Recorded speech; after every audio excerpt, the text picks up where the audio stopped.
Federer won the toss. He elected to serve, and here we go. Men's semifinal number 1. Ready, play.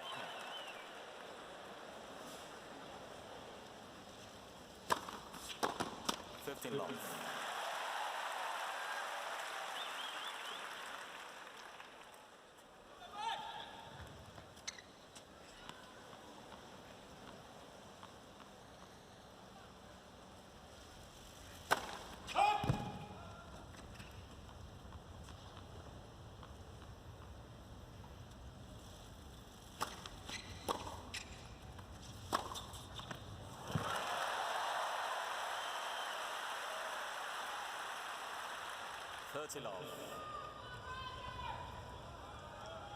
It's like watching two maestros.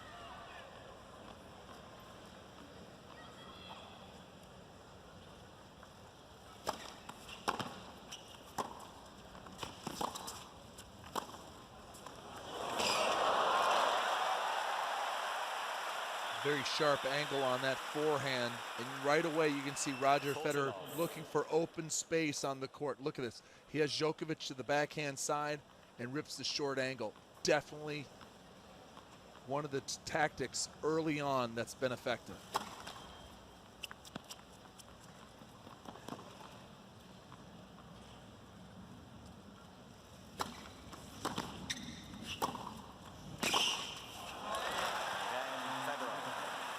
So Roger Federer rocks it in the first game. Very offensive. First game. And very decisive. Now it's Djokovic's turn to come out with his tactic. What is he going to do? One of the things that he has done recently extremely well, have a big first serve in the 120 range with a nice solid second serve.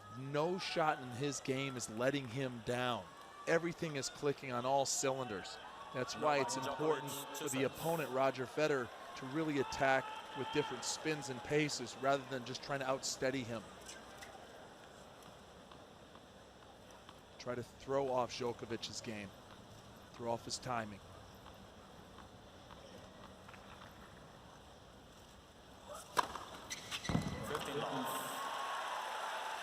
They both start the same way. Wow.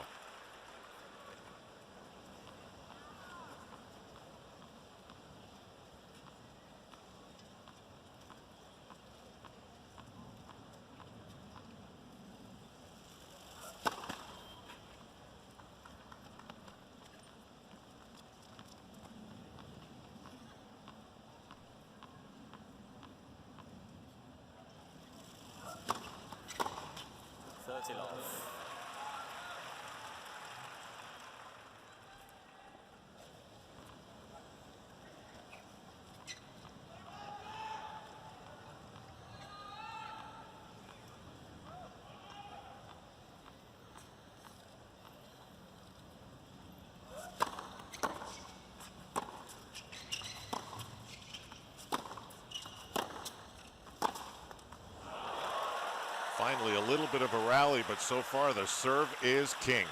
Serve really setting up everything, Al. As soon as you get that serve in, the return is just trying to put it back in play, and then the server really uses the second shot to take control of the point.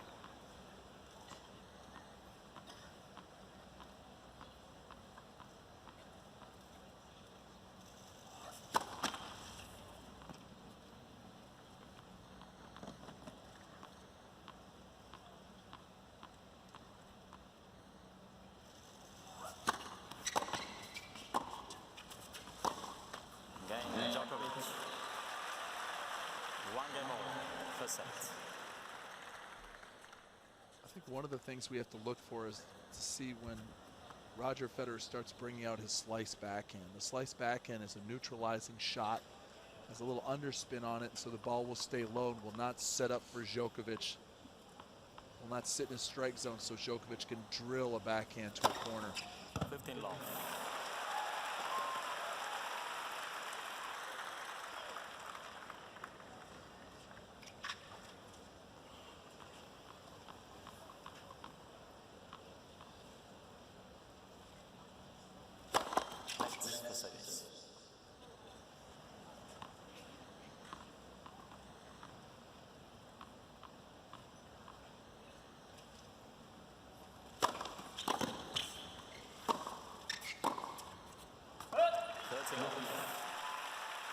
Watching these two, it's almost hard to imagine that someone is going to crack, but it's one thing we know. At some point, something's going to crack. Where is it possibly going to come from?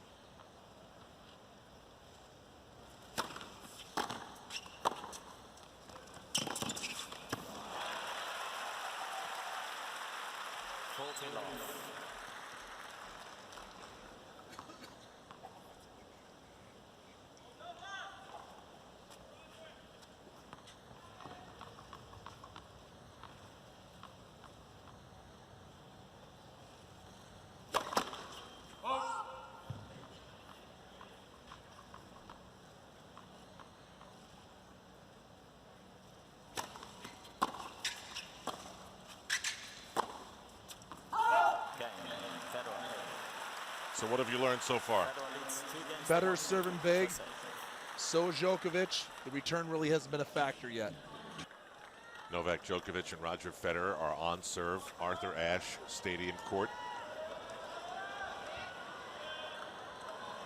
At a 1 hour rain delay that we're sort of used to at this point in this edition of the US Open.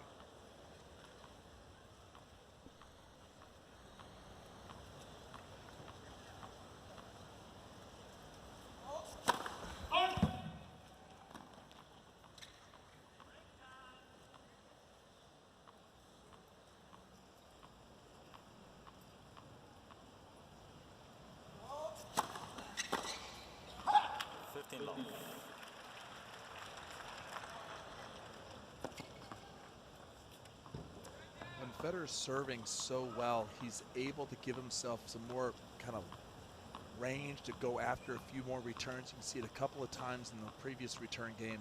And on that last return, taking a few chances. Now he's missing them.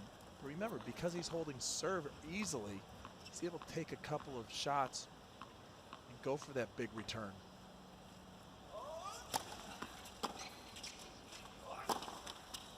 There's that change of pace. We haven't seen that slice backhand yet. This is the first one. And because the points are really short, Djokovic relies on a good, steady, long baseline rally time after time to get a rhythm.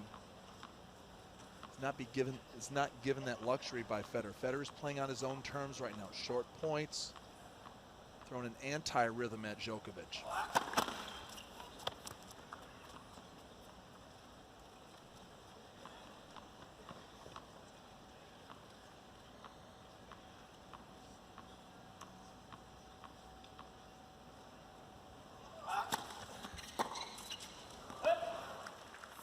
Once again, you're going to start saying, oh, Federer's not returning that well. But this game kind of really works against Djokovic because Djokovic hasn't hit any ground strokes. It's a one shot, two shots. It's kind of a Pete Sampras type of formula. Big serving and explosive ground game.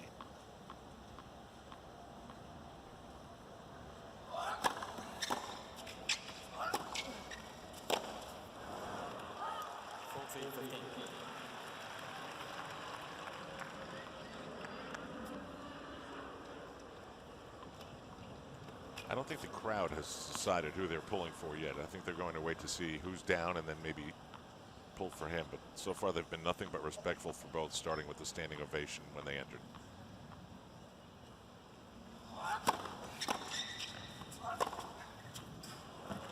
I feel an energy in the stadium. You know what I mean? The two heavyweights, two of these guys out here, they understand the moment. Well, there are all those other matches, and then there's this.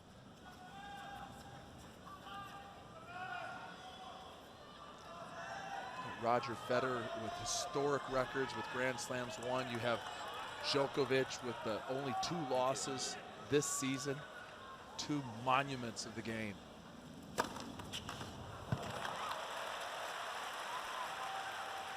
is challenging the call on the left near sideline, but was called in. Djokovic trying to negate an ace.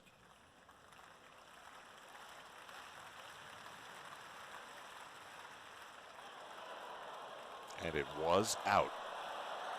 Second service.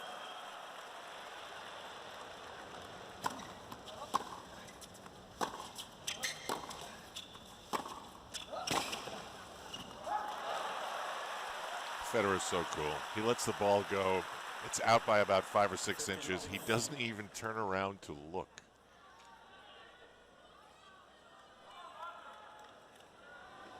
We just haven't had a long rally yet. Both of them, I mean, I really think this is part of the game plan for Federer.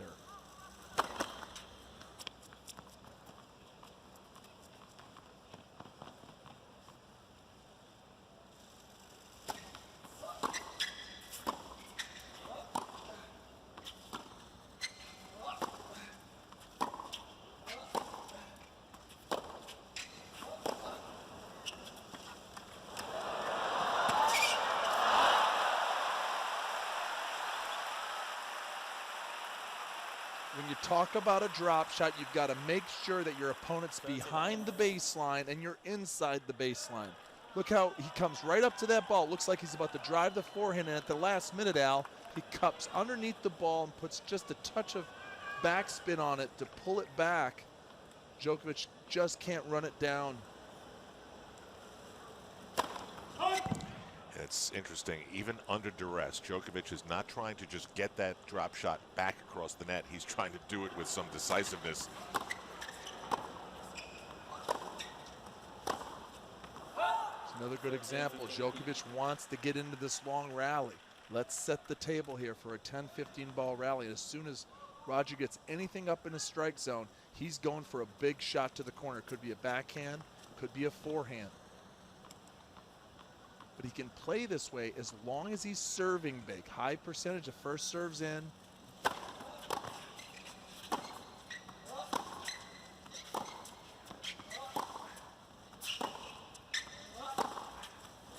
See, there's an example. Longer rally, hit the ball short.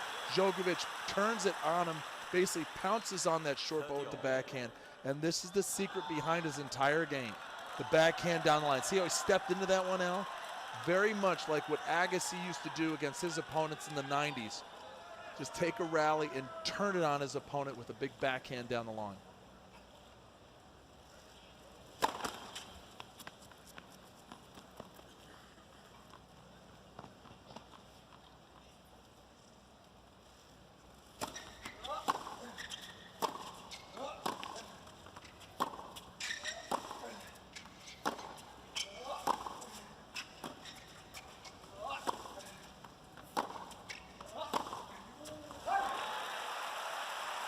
This time Djokovic behind the baseline, doesn't control it. Marian Vida, the coach, right to the left there. Coach of Djokovic, former ATP Tour player. Played Davis Cup for Slovakia.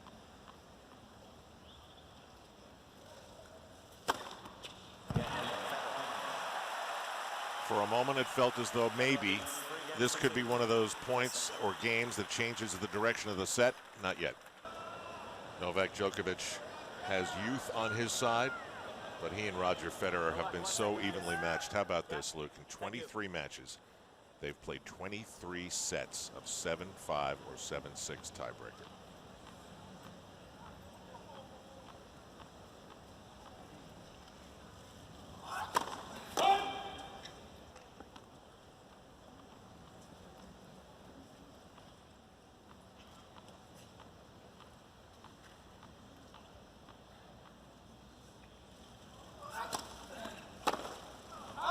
Again, taking another big shot. That second serve only 87 miles an hour, middle of the box. Roger's able to run around and rip the forehand.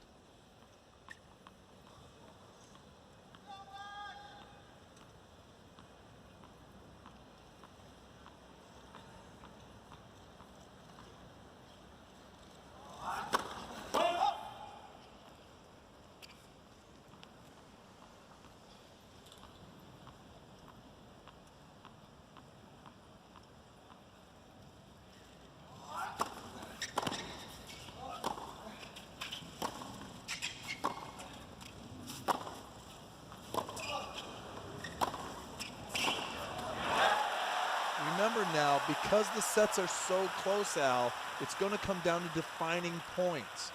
And I mentioned the Pete Sampras play all the time. He wasn't worried about winning all the points. He was just worried about winning the defining points. And this hit and miss style from Federer really puts Djokovic in a tough spot because he gets no rhythm. Everything is really coming down to Federer's racket. He's playing on his terms.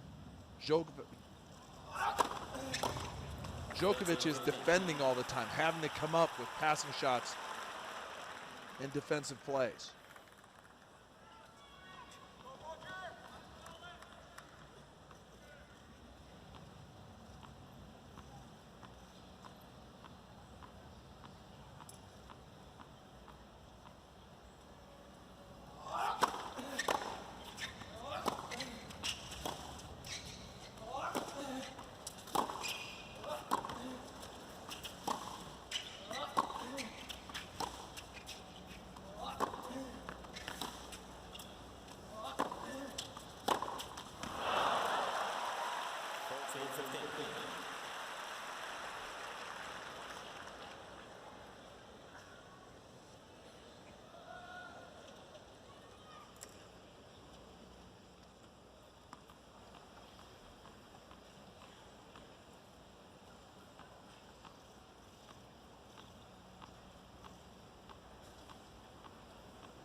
Well, Roger went for a couple of big points in that game, didn't measure them right, and so we're still on serve. What do you think it was like in the locker room? What a difference from when the tournament starts, right?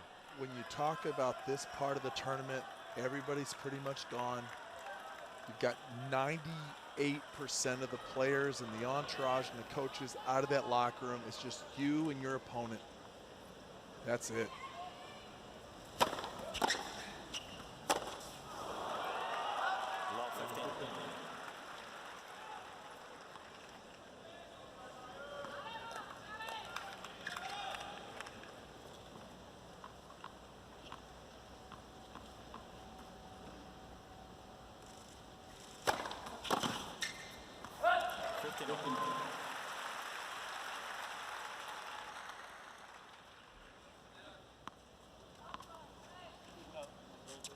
For Djokovic on the return to serve side, he's just got to take small backswings, make good contact, put that return back in play to neutralize the big serve.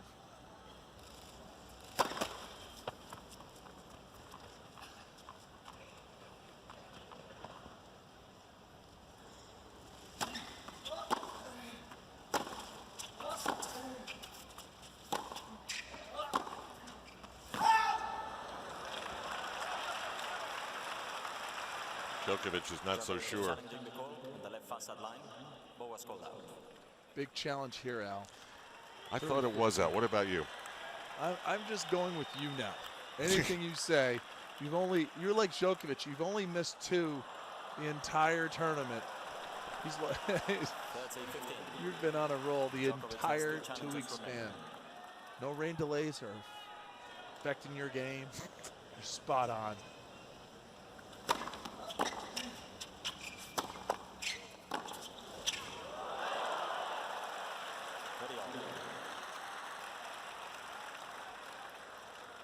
One of the things when you attack Djokovic, you just don't have a weaker side. If you go to his backhand like he does right here, the net court keeps it deep, but look at this passing shot. Just inside the line. 30-all.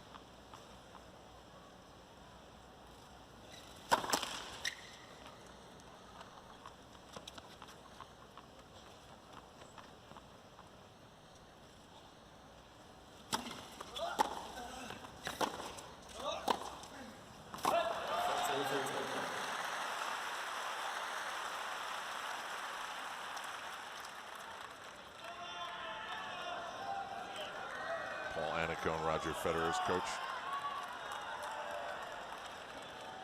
Former top 10 player in the world. Far left, the black hat. He's on the Pete Sampras bag for many years. Federer challenging the call on the service line. What was called out?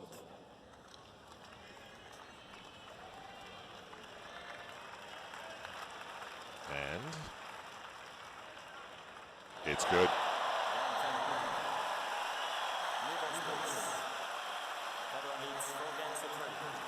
So the challenge ends the game, and the serve is still reigning supreme here, 4-3, Federer.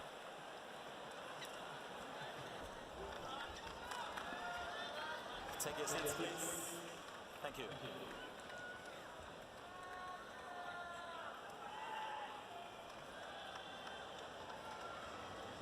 Novak Djokovic serving 3-4 on serve. First set, he and Roger Federer in a major semifinal showdown at the Open. 14 love. Some of the numbers, Luke, I guess we shouldn't be surprised how even it's been. First serve percentage won, Djokovic 100%. Second serve percentage for both players, 75 Djokovic, 89% Federer. We have not had a single break point yet. That's when those serves go in. The first serve percentage is kind of honestly mediocre. 47% for Djokovic, 55%. That serves in. The returns really get a little shocking, kind of dangerous now for Federer. Not really doing anything with that return, just kind of trying to put it back in play. And I think both players feeling the nerves a little bit. And have to start hitting out with more spin to shake them off. Spin will be the safety. Another missed return.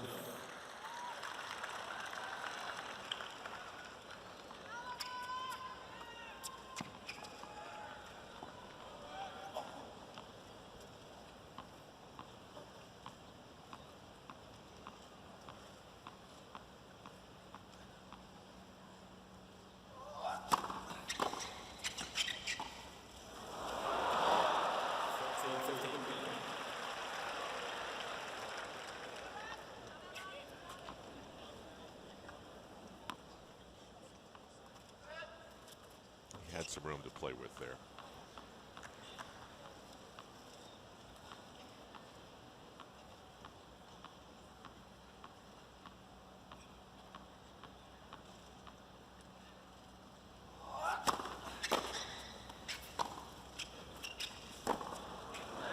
It's out. A little late on the call, but called out. That's a neat perspective when you're Roger Federer and you hit this backhand. Watch this. He follows it all the way down the line. He can see that linesman. He's just staring that linesman down. It's like, almost like an old Western gunfight. You see them, they see you, and they call it out on you. You're just like, oh, come on.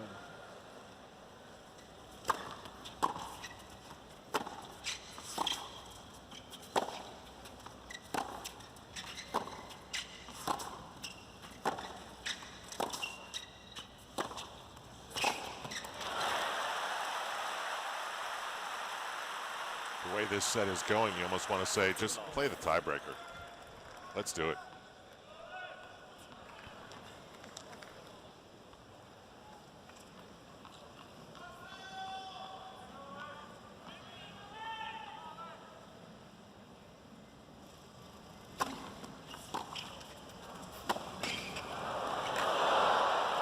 It's a really nice changeup for Federer, only 90 miles an hour on the serve, but it had so much kick and bite, Al, that it bounced up over the shoulders of Djokovic. If you look at this replay, it's a kick serve. Look where he has to hit that from.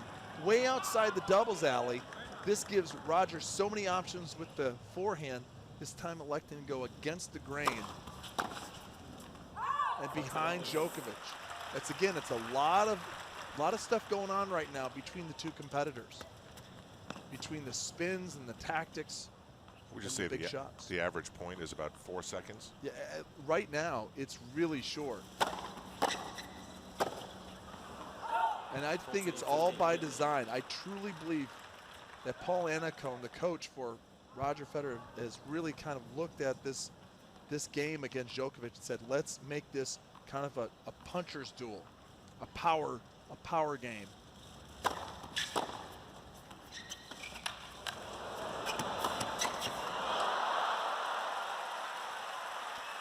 And there's an example where if you don't play a delicate and soft drop shot, These athletes are so fast. Look where Djokovic starts out here.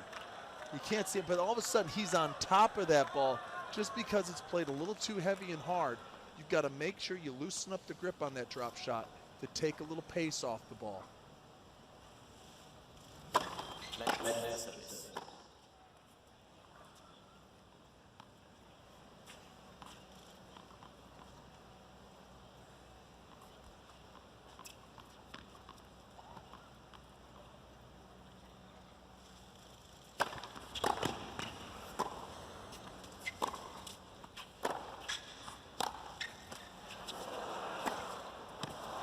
It's good. Still on serve in the first set. We continue to ride down the holding serve highway here at the US Open. And right now Novak Djokovic will serve 4-5 in the opening set. This is Al Trautwig along with Luke Jensen. After this, Andy Murray, Rafael Nadal. Thank you. Tonight, Angelique Kerber, the 92 seed, against Samantha Stosur of Australia, and Caroline Wozniacki taking on Serena Williams. Talk about a super Saturday. I mean, normally what they try to do is get the two men's semis and then the women's final at night.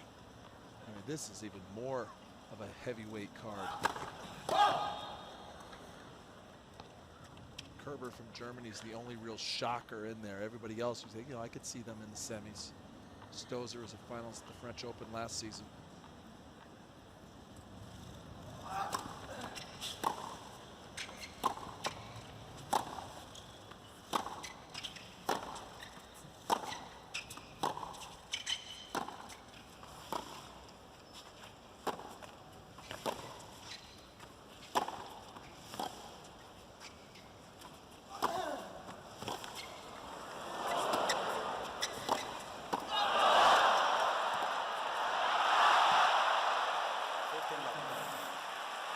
Djokovic really got out of that one. He was in big trouble.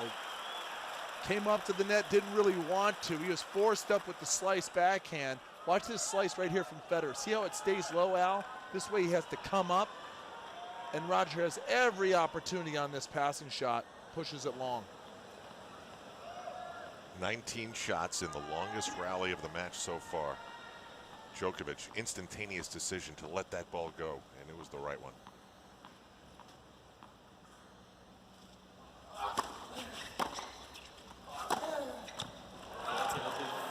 Big winner from the baseline, 30 love.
You know what, Luke, it's almost as if serving gives you superpowers. When you're serving this big and this effectively, you're able to really control the rest of the rally with your second shot. Both of these players have such good, solid balance from both sides. Only Federer has that slight weakness on the backhand side that gives Djokovic the edge from his backhand to the Federer backhand. But everything else, very similar. I'll go serving and front court game going to Federer, but momentum and confidence kind of neutralized here. Game Djokovic.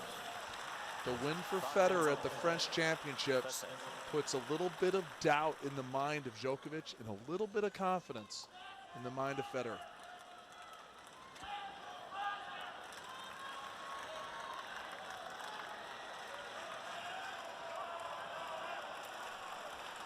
Well, we're getting down to it here in the first set. And if you're Djokovic, this is where you really turn up the volume on your ground strokes a little bit. Get the return back in play. All of a sudden, just a little bit of a nudge, just redirecting that big serve. Serve 127 miles an hour. And watch where he goes inside out. This is right off his hip pocket. He's not trying to go for a winner here. It ends up to be an outstanding shot, but he's just redirecting the pace out of the middle of the court.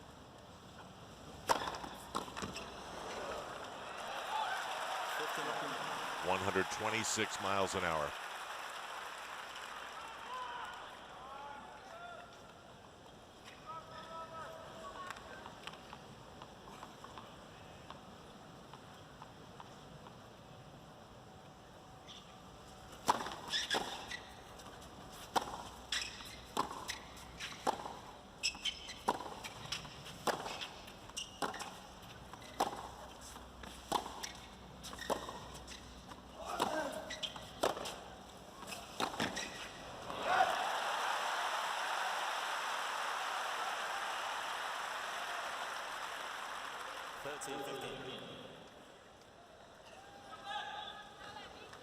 If you're Djokovic, you really want to try to get a little bit more depth with your two-hand backhand into Federer's one-hand backhand to get a short ball back to rip it down the line. Move and counter move right now.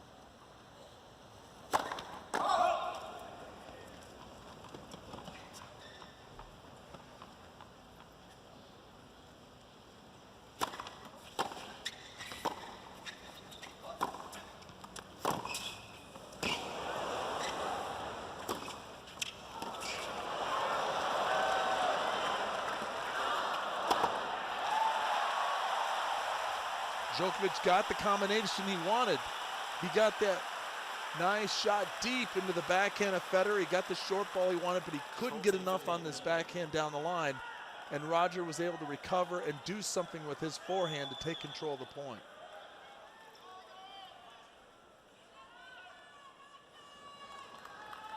Both players very deliberate with their serve. Take their time.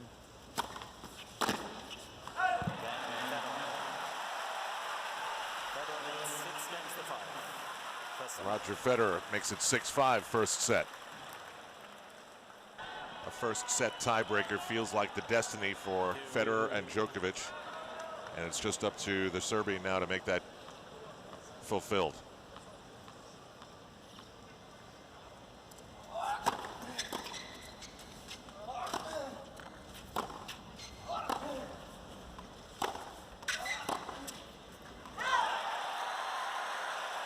How about this one, Luke? The winner of the first set in the 23 meetings between these two has gone on to win 20 of the 23 times. How big is this per set? Come on.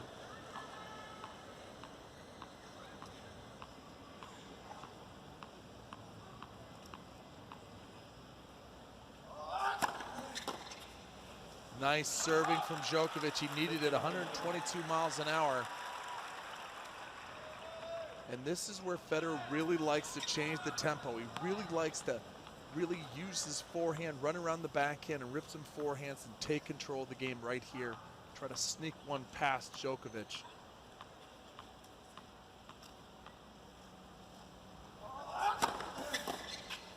Two big serves. I mean, this set has been a set of basically big serving. Not a lot of high percentage, but when they do go in, the effectiveness has been really the storyline so far here.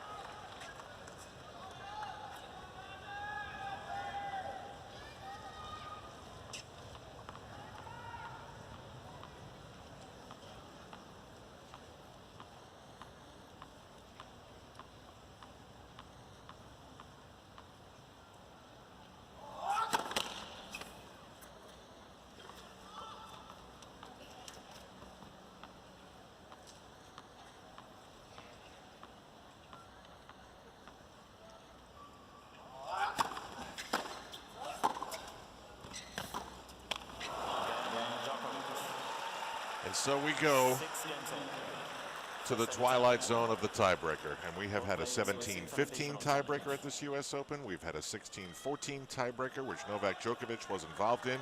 And if ever there were two players primed to create something like that, it's these two on this day, isn't it? Right now, I'm giving the edge to Djokovic. He's returning better. He's hitting cleaner off the backcourt. And your mindset right now truly is you've got an entire set of data to really build off of. Where's your opponent making the air?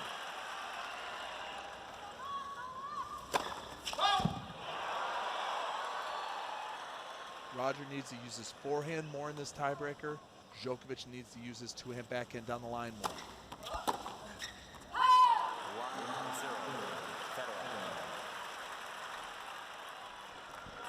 And now you said it right from the top. Who's going to crack first? This is a sprint. This is basically the first of 7 to win by 2, and it's a short little sprint. And who's going to crack first? Who's going to basically hand over the tiebreaker to the other? Could be a double fault, an easy air.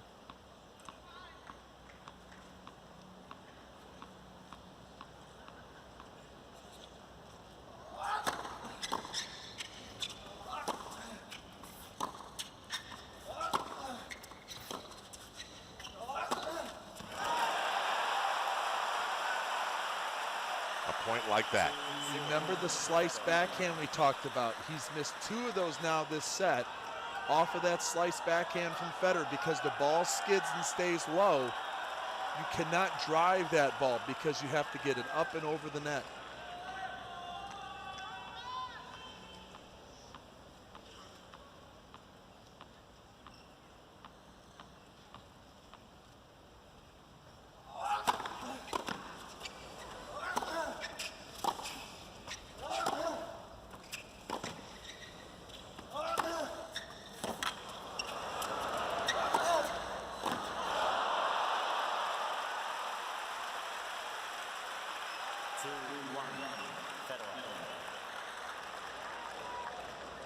Down 0-2, Djokovic decides to be even more aggressive with his ground strokes.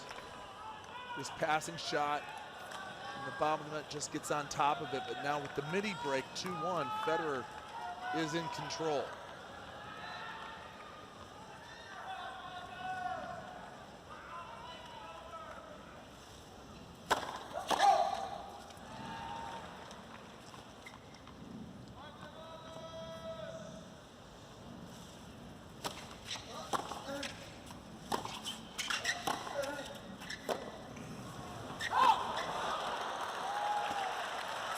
And now they're even again.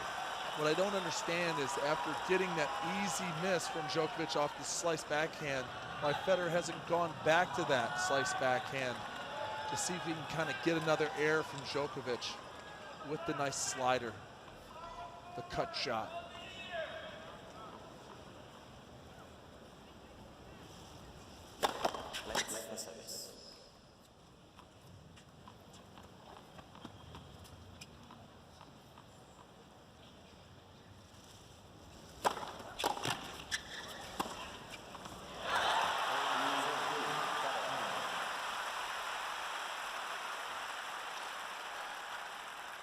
When I hear the people yelling, I think back to Jack Nicklaus, who was asked after hitting a big putt to win a championship a long time ago, how did that train that went by on the tracks not affect you? And he said, what train? In the zone. Both players just tuning out everything but the opponent in front of them.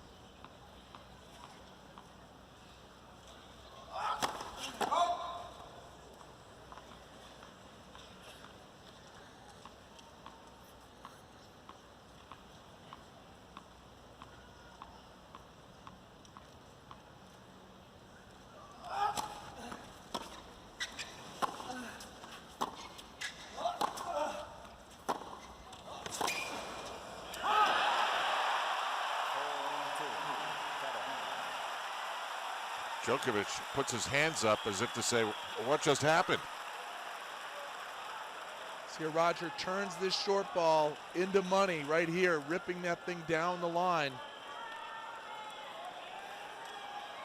See the hands up in the air. This is where Djokovic has been at his very best when he's down this tournament. That emotional toughness that he has shown over the last 12 months is going to be tested right now. This is fascinating stuff. He can't lose this point. Djokovic cannot afford to go down 5-2 mini breaks with the way Roger Federer is serving right now.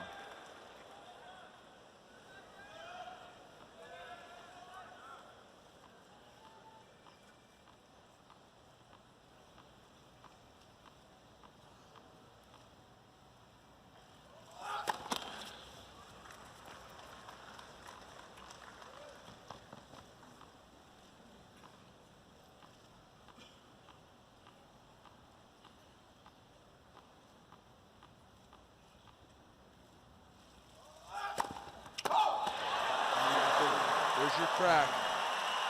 That feels like a major crack. But look at his mental toughness right now.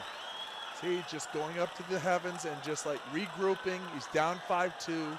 He's in a hole right now, but he cannot afford to lose it. He's got to get himself back into this tiebreaker, and it starts with this point, this return.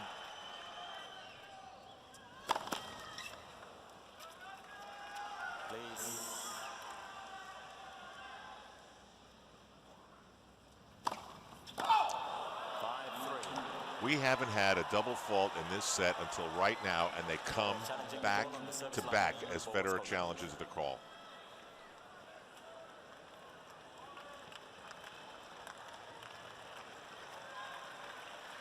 Now, if you're Djokovic, what you do is you take this and run with it, because what Roger's telling you is he's nervous too. He's up 5-2 and he's feeling it.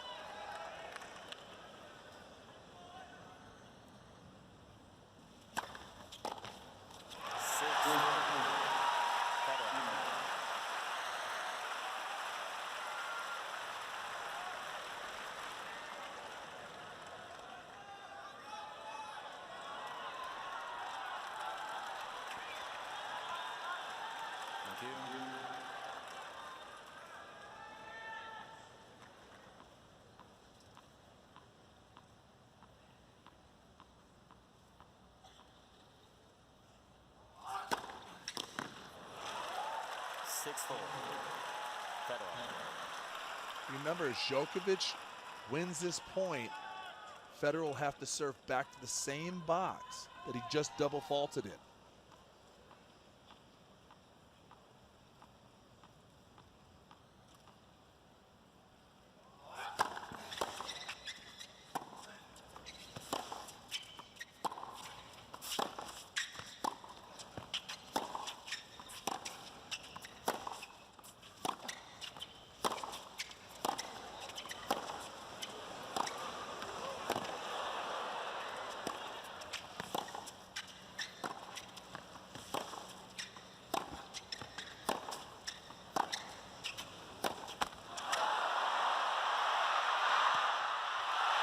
It's good.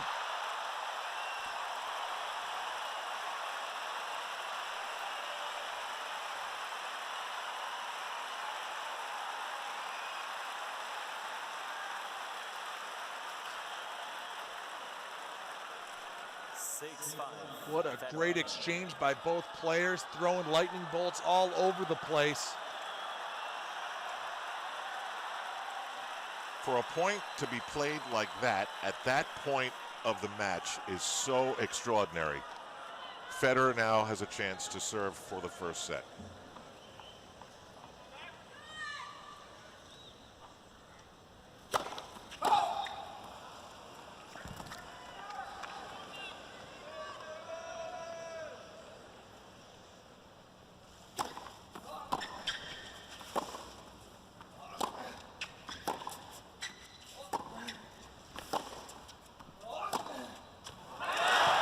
Djokovic unleashes a gorgeous shot as this tiebreaker goes to overtime.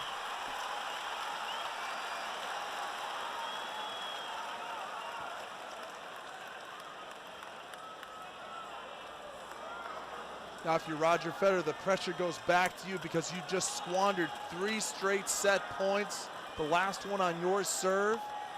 It's so important right now for Federer to think about a very good serve. I would go wide to pull Djokovic off the court to create opportunity on the other side. He doesn't want to be looking at a second serve. I love that Luke is venturing to go in the mind of a master.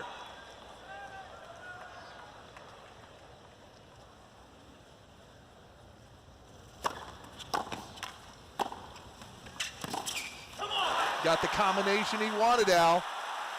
When it comes down to this point in every match, you've got to articulate what's going on. That how am I winning points? How am I losing points? And I want to play a good quality point here.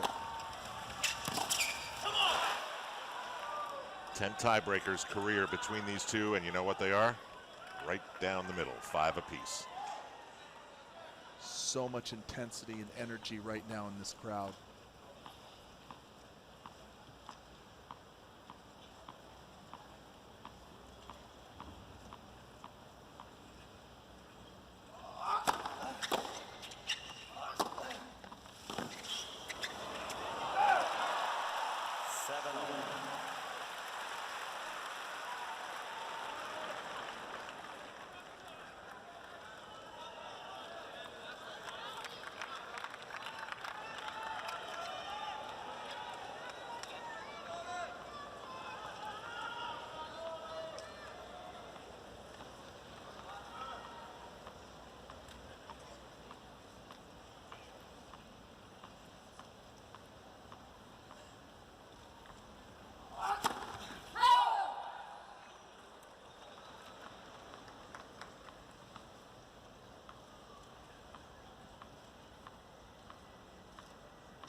When you're playing a quick opponent, you've got to look at times to go back to door. You want to go behind your opponent. When you do, sometimes you can catch him flat-footed or moving to the open court, and that's exactly what happens. Notice how Djokovic has to lunge back to his backhand and can't get enough racket on that ball.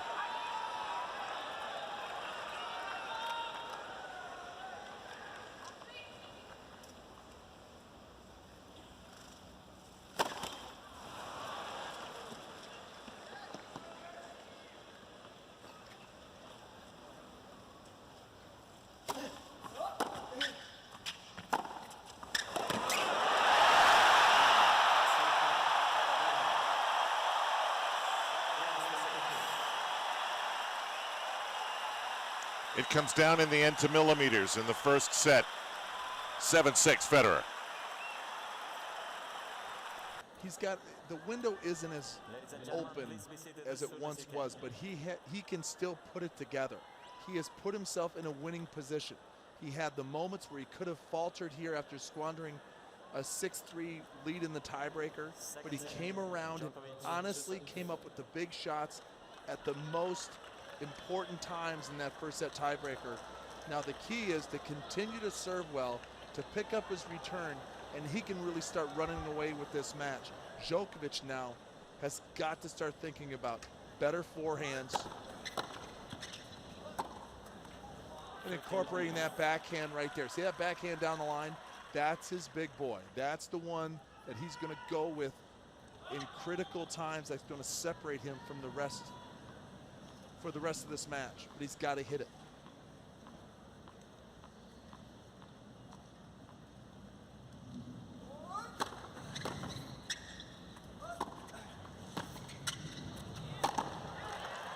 Why would it be what we mentioned earlier to be true?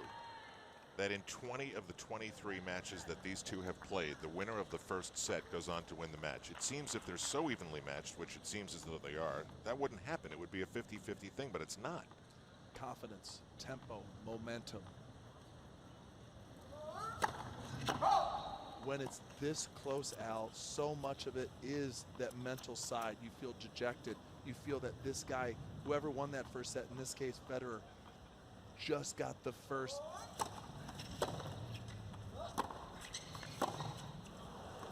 shot in on you. You know what I mean? And what I like for Djokovic, he's now come right back with a good, solid game here on his, on his serve, and that's what it's going to take.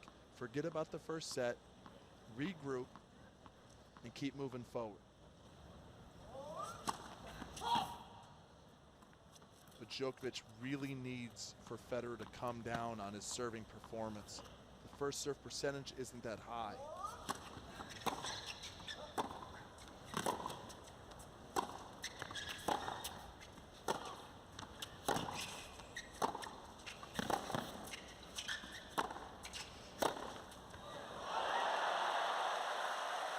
It's one of Federer's best winners of the day. And neutralizing the backhand down the line. This time Djokovic tries to rip this thing down the line, and Federer's there to answer it. It's not really on the line, it's kind of towards the middle, and it gets Djokovic in trouble.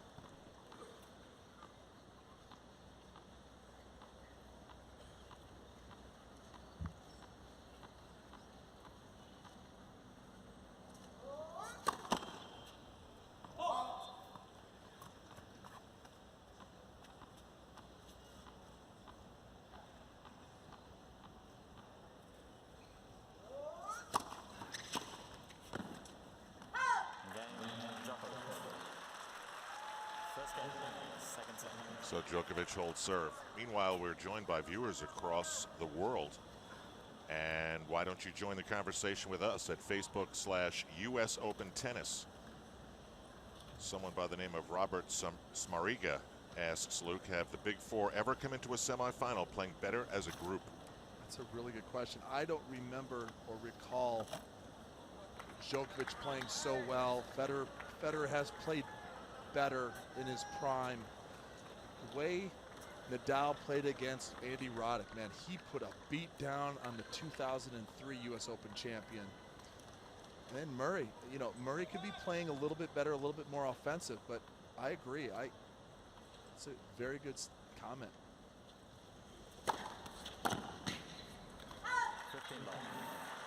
I think the game has never been healthier on the men's side. They have these big three with Murray just trying to get in that big boy locker room by winning his first major somewhere.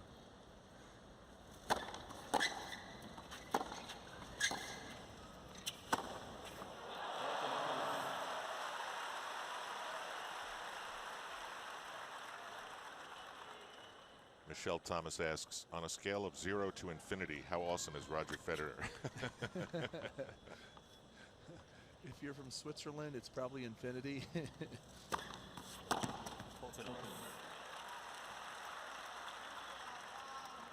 I just think a lot of people have been really taking him out of the mix based on his performance in 2011 because he hasn't won a major yet. I think Djokovic has just been extraordinary and added to the mix with Nadal and Federer, just the big three.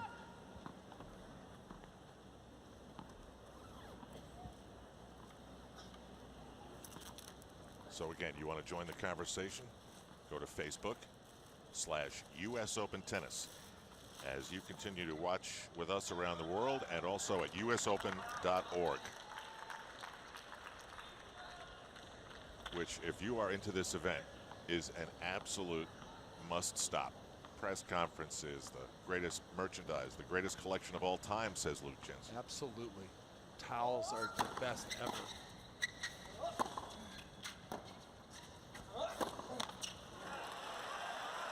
You got the dry fit stuff now for, you want to go out and play some matches, some active wear that's good. It's not just your cotton tees.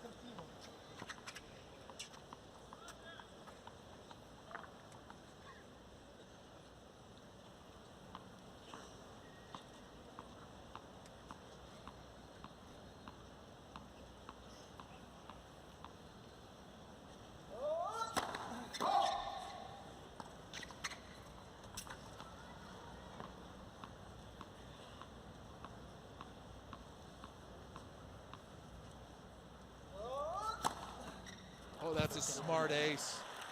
At love 15, Federer's taking a tactical gamble here to try to run around his backhand to hit a forehand. And they know each other so well, Al. So Djokovic hits a second serve at 103 miles an hour, which is bigger than the average ATP Tour second serve. Down the tee for an ace. Way to catch Federer cheating a little bit to that backhand side. You bring up a good point. Since they know each other so well, has either one, as we're going to have a chase review here, done anything to surprise the other? That was a good example right there, that second serve down to the tee. I really think tactically everything's been normal. I don't think Djokovic has expected Federer to serve so well, to be perfectly honest. So effectively.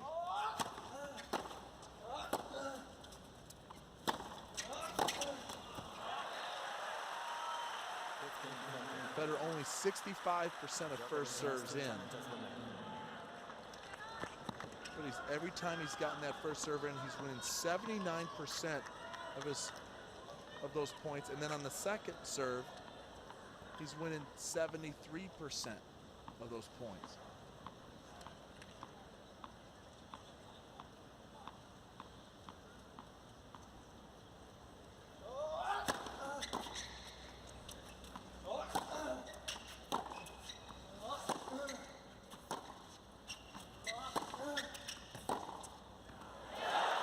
With the second serve, if you're over 60%, you're winning 60% of your second serve points.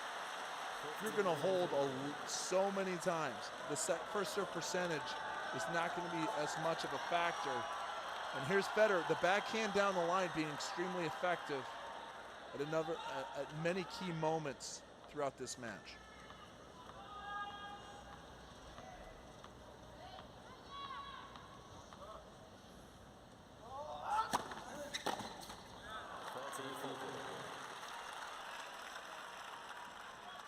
This is a rare break point is what this is.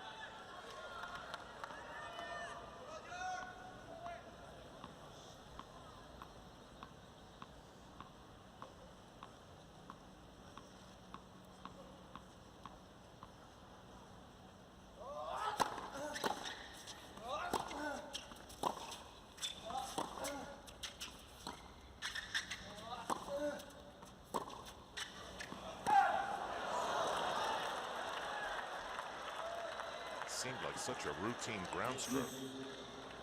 I'm surprised he's not challenging that because it is such a big point.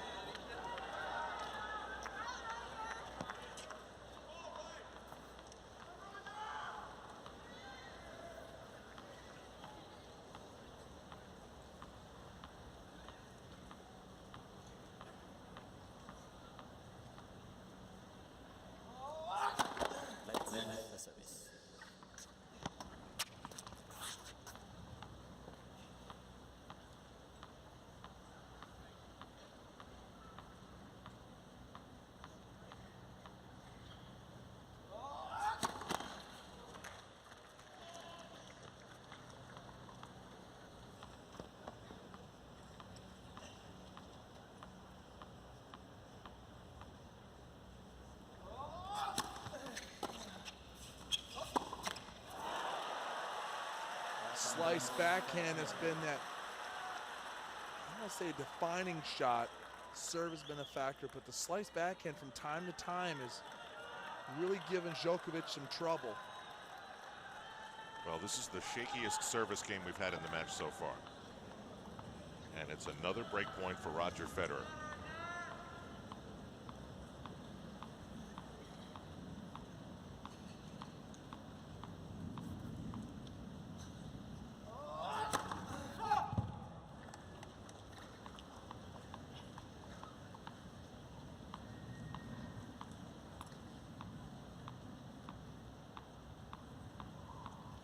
Bouncing that ball, isn't he? Taking his time.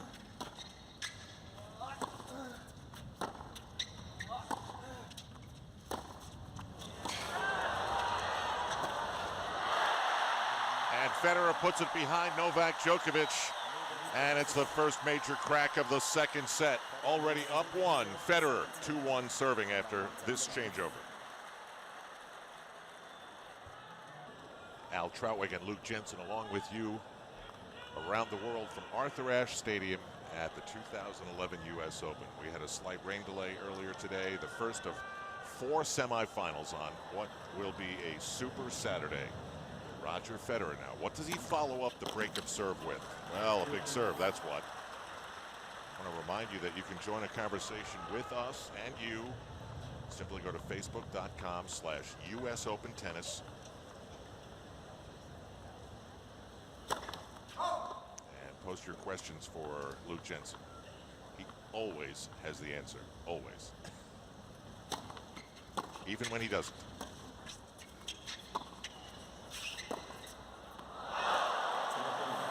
Roger Federer has really pulled away with this level. This time drawing Djokovic up to the net where he's not as comfortable. Djokovic has to hit the slice approach shot. Federer with the nice dipping pass inside out with the forehand.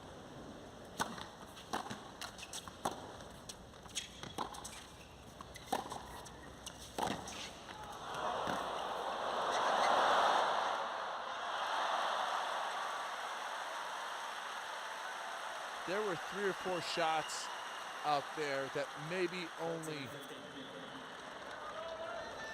3 guys in history can. I mean, this is unbelievable. The short angle followed by the squash shot on the run, 15 feet behind the baseline, and then a pickup, Agassi-like. Oh, the level of play right now is so high from both players.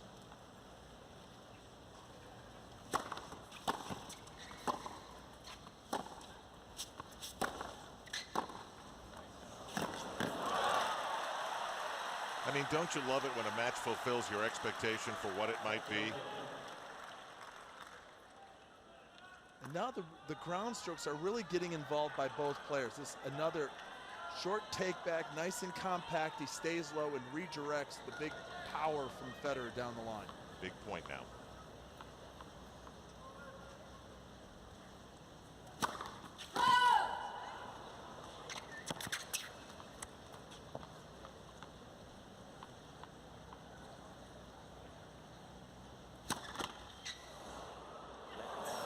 If you're Federer, just watch and hope.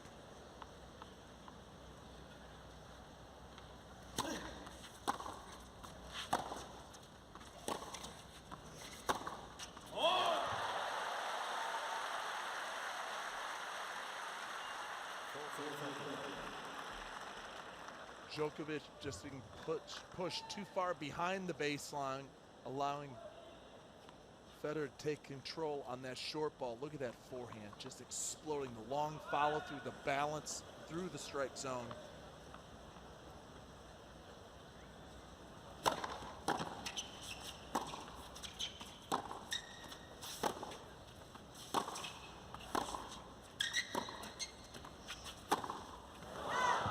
It's called out. And this game goes to deuce.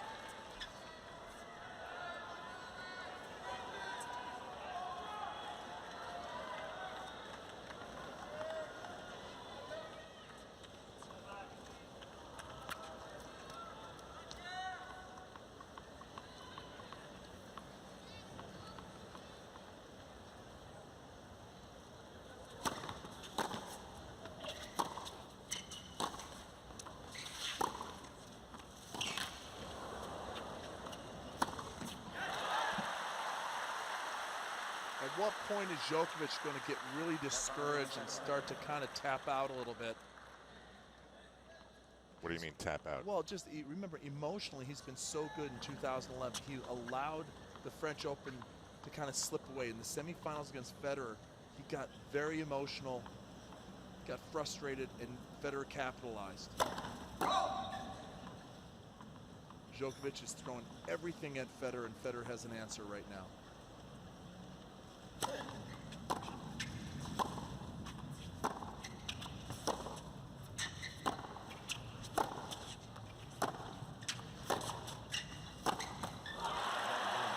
The this would be the point. He gave everything he'd had to try to break back.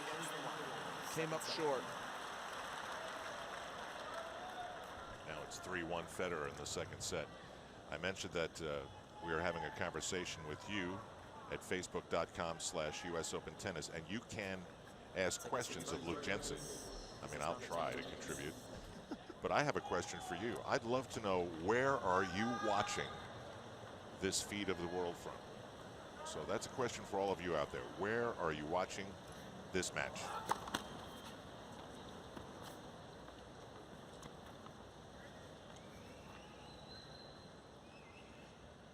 He's already being affected. You know, you're right. That's the first time. I think there's something going on.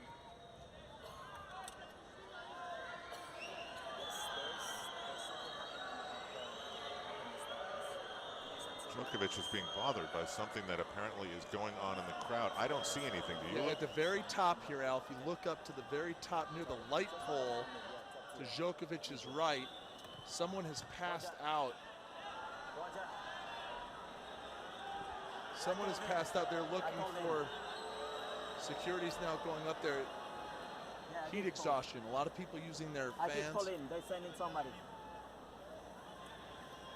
Ladies and gentlemen, we've sent somebody to help up there. Thank you. I would love to know how. Were they screaming for help, Luke? You think Whistling. that's what? They're whistling. Remember it between the first and second serve. It's up to you. I mean, it shouldn't take long, but the thing is that we don't know what it is, so we might as well just wait a little bit. It's gonna be first serve anyway, yeah?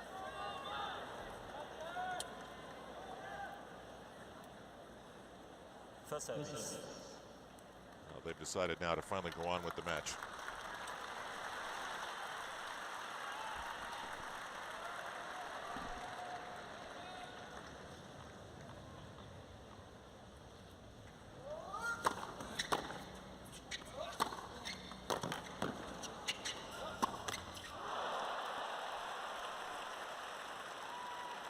Love 15. Dangerous time for Djokovic right now. Down a set, down a break, has lost the momentum. Well, he's got a tiebreaker hangover, doesn't he? We tried like everything possible to break right back. 15. It's so important for him right now to concentrate on this game. Don't worry about the break back yet. Worry about kind of getting your act together, having a good, solid game.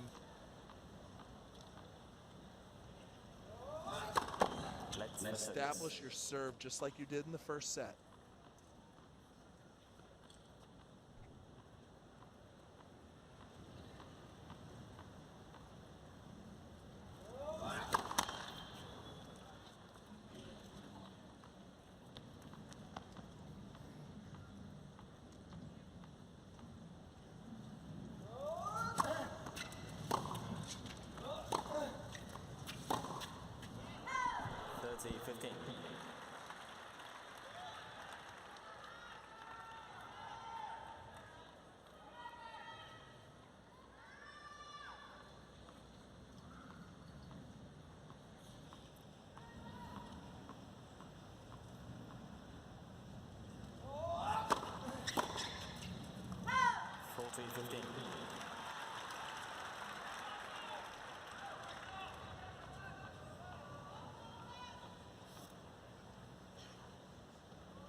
It's called good. A little wobbly there, but Djokovic holds. 3-2, second set. Al Trautwig and Luke Jensen. Novak Djokovic had some problems trying to hold serve, but he did as you fly over the Billie Jean King National Tennis Center. That's where we are, center screen. The Long Island Railroad and the New York City subway goes right on by. It has turned out to be a gorgeous day after about a 1 hour rain delay. Roger Federer eking out the tiebreaker in the first set. Take your seats, please. Plays are ready.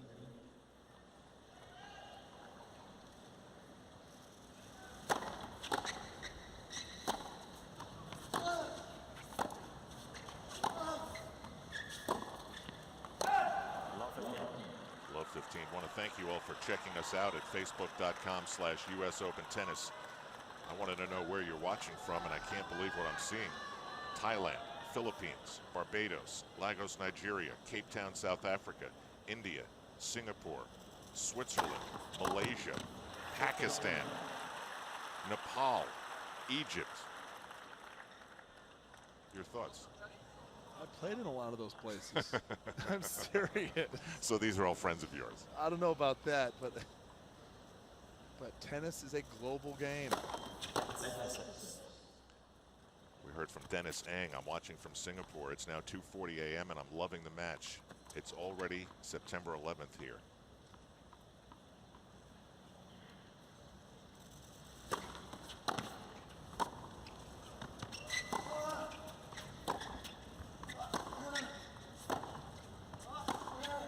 There's that backhand down the line. This is the opportunity right now for Djokovic. 15:30 to try to gain some ground here, to make it up, to pull Federer back into the fold.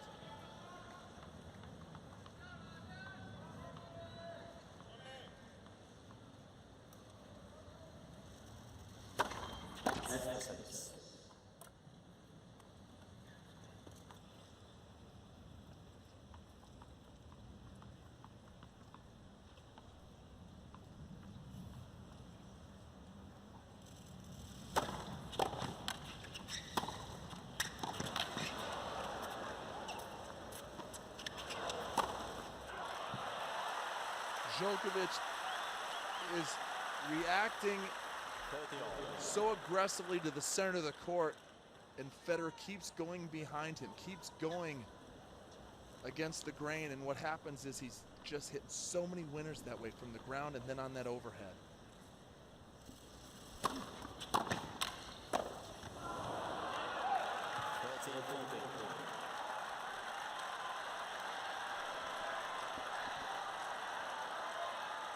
A little Federer crack. This is the first break point, is it not, that Djokovic has had on Roger Federer's serve? Wow.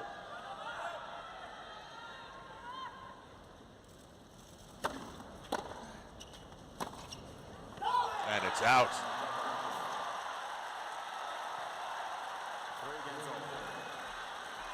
Second set.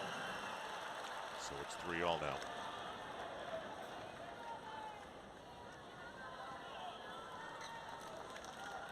We have someone watching in Johannesburg, Luke. Cooley Mathaba. Where's this vintage Federer been all year? Where's he been?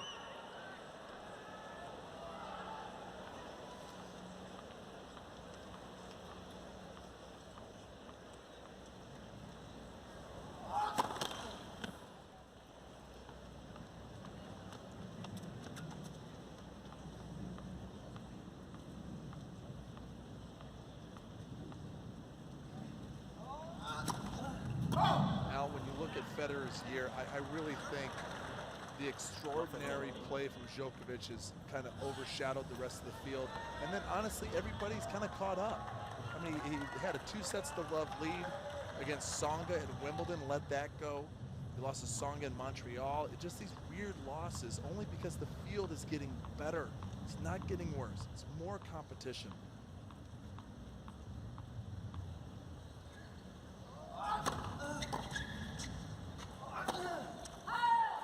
And when a legend like this, Sampras had the problem, all the greats have the problem. When you lose that intimidating factor, when you walk on the court basically on equal terms that your opponent truly believes they're going to beat you, you've lost an edge.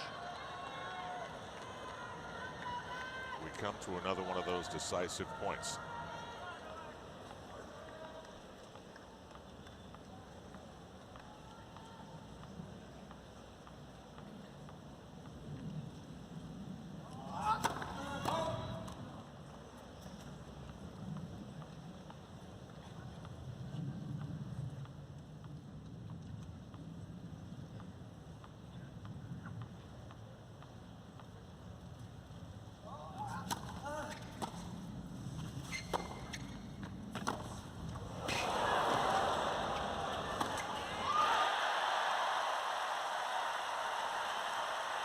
The shoulders of Djokovic droop. He's now been broken again. Oh, excuse me.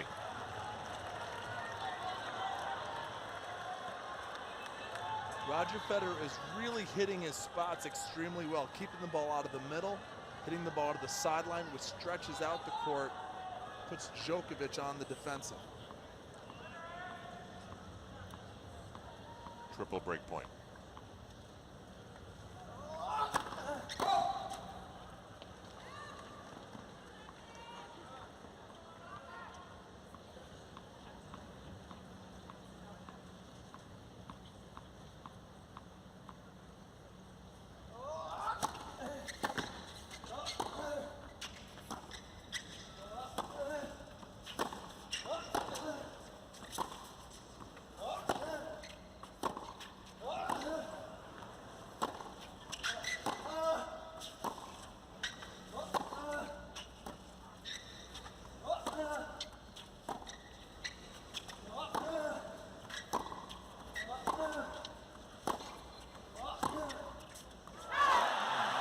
Roger Federer hit balls at about 9 different miles per hour. Threw in a couple of change-ups. The service break is complete, and he'll be serving up 4-3.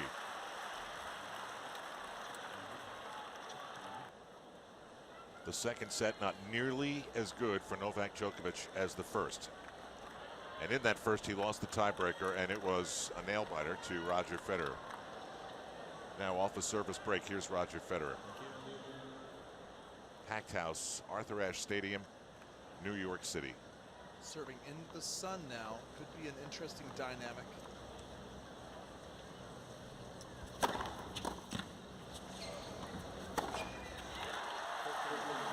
One of our viewers, Luke, wanted to know how often these two have come to the net. What would you say? It's been a handful for each, right? Not too often. Yeah, I haven't seen any serve volley. I think Federer, out of the 4 in the semifinals throughout the entire tournament, has come to the net more often than the other 3. That's definitely part of his makeup too. He's always looking to move forward. Djokovic, Nadal, and Murray not as much.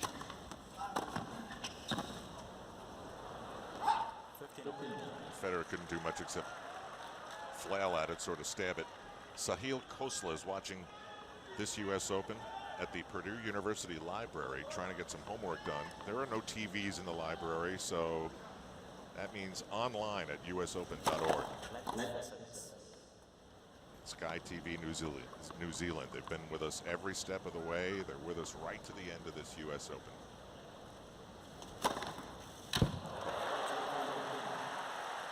It's ace number 4 for Roger Federer. The serve has really been the difference maker for Roger Federer throughout this match. Now, he lost his serve the last time he stepped up. But the motion is pure. It is just, there's no hitches in it. He doesn't stop the racket. Once he starts it, gains momentum, and then he explodes through the contact point. Incorporates his lower body, shoulder turn, and then a wrist snap.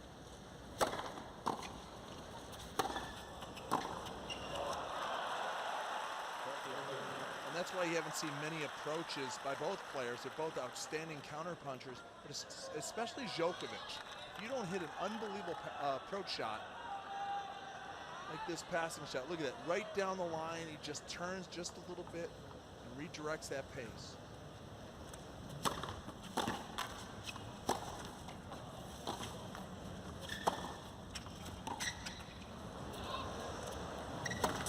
That's a tough overhead. As that ball's going up and you're tracking it, you see about 22,000 people looking up. As it's going higher and higher, then you see the big screen up there, and then the sun in your eyes.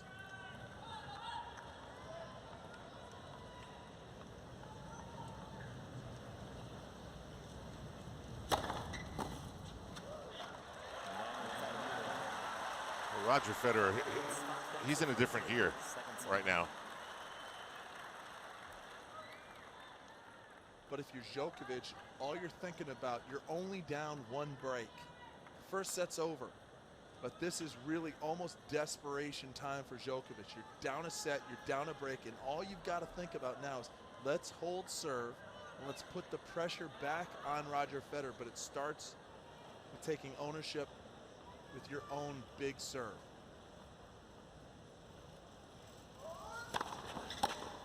15 love.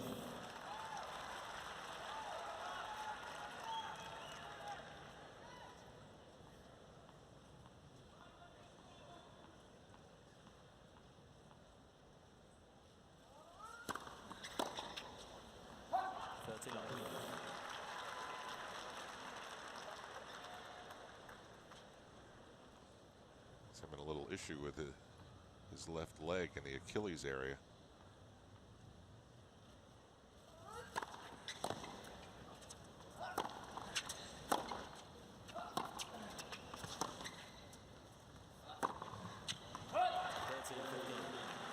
In the quarterfinals against Kasparovic, he went for a shot. Djokovic went for a shot and slid and actually kind of stubbed his big toe and broke the nail on his big toe. Remember, he had to take an injury timeout for that. Had it taped. No way it healed in such a short period of time. 14-15.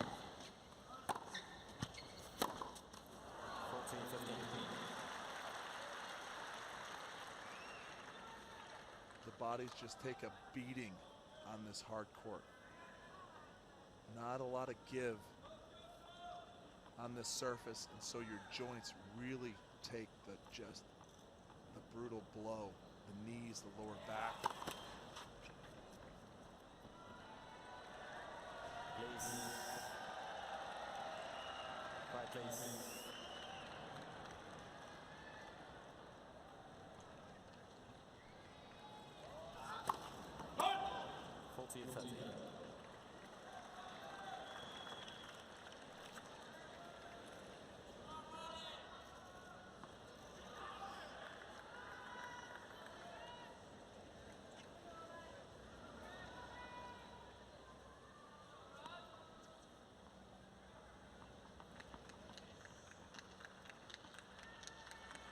Thank you. Thank you. Thank you.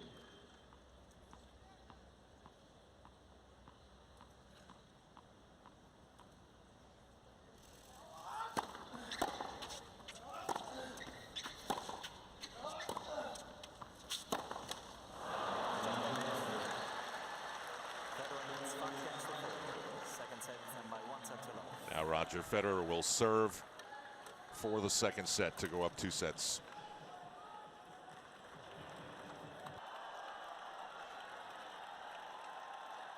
The first set so different than the second set, and I think there's a feeling here that there was a carryover from what was an intense tiebreaker in the first set. And now Roger Federer will serve for the second set to go up 2 sets to love. Now this is a huge moment for both players. And Federer comes in, and once again, Luke, he doesn't even turn around. He's so sure that ball is going out. He has such a good feel for the court where he is and the velocity of shot, if it's going to drop in or not. But Djokovic really, with his back against the wall here, cannot afford to go down 2 sets to love.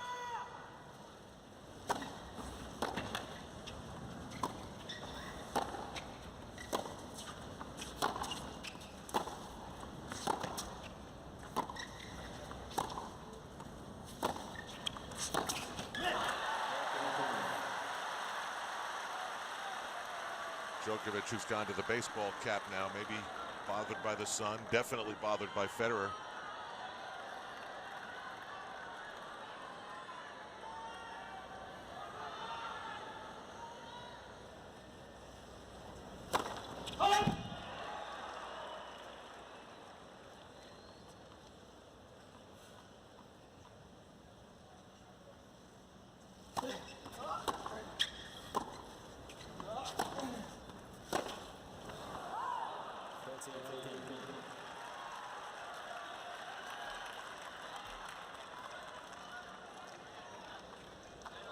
It could just be a huge momentum swing depending on who wins this game. If Roger pulls this thing out, 2 sets to love, lots of momentum going into the third.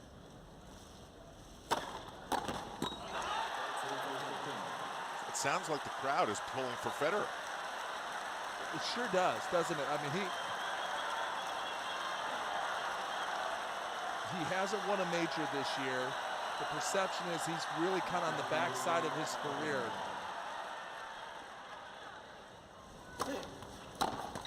And that's it. Federer goes up 2 sets to love. Tennis is everywhere, absolutely everywhere.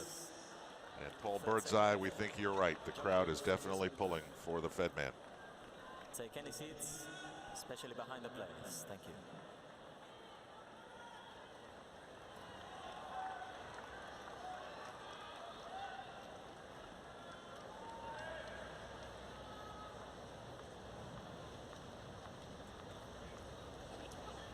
The third set begins with an ace from Novak Djokovic. Now, Luke, get me inside the head of a tennis player when you're down 2 sets. What is Novak Djokovic thinking about? His chances. You can't think big picture. If you do, you just get too depressed.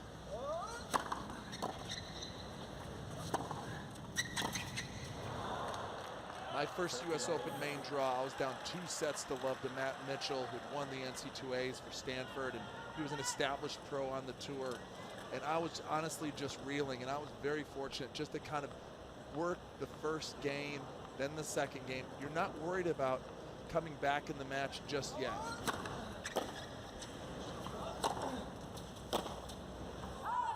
For Djokovic, he's got to think about this set. This is it. You can't think about the 4th or the 5th. You've got to somehow redirect a lot of your weapons into the positive, and it starts with your mindset, what's in between the ears. And to be honest, he's got to return better. If he doesn't return, he's going to be out of this match in 3 straight sets. Now, Federer is another mindset, because he basically has a 2 sets to love lead, and he can play like it. He can play aggressive. He can make a few more errors, but he has a chance right now to really bury this guy Djokovic. If he goes after his ground strokes, makes a few returns, and keeps serving big, he's going to be out of here in about 25 minutes. How surprised are you that this match has gone this way? I'm really surprised. I really thought we were going to see, and we still may see, a 5-set thriller. But I can't believe how well the Federer serve has done against the great returns of Djokovic. Djokovic, his #1 asset is his forehand and backhand return, his ability to scramble and defend. Second seconds.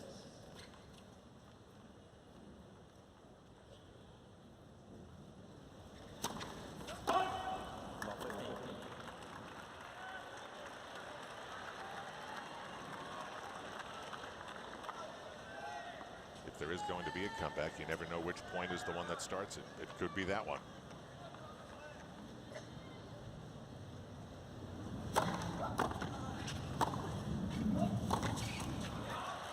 Federer is just relentless right now. He gives you just kind of an inkling that he's going to double fault, give you some unforced errors, and then he comes back with a beautiful forehand like that cross court we just saw.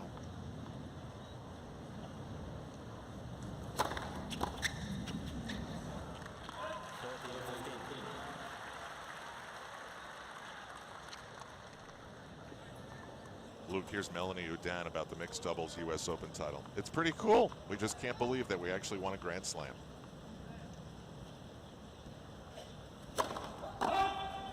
So happy for her. She's really had some tough times the last couple of years since her big moment here, reaching the quarterfinals of the U.S. Open main draw.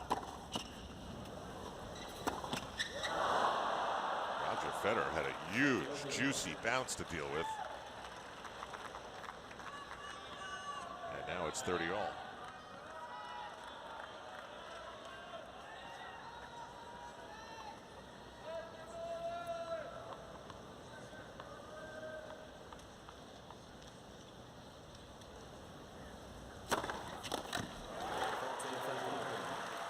he's going to walk off this court if he wins this match in straight sets and say the serve was the big difference. I mean, he's come up with so many big unreturnables. Not a lot of aces, only 4 for the match.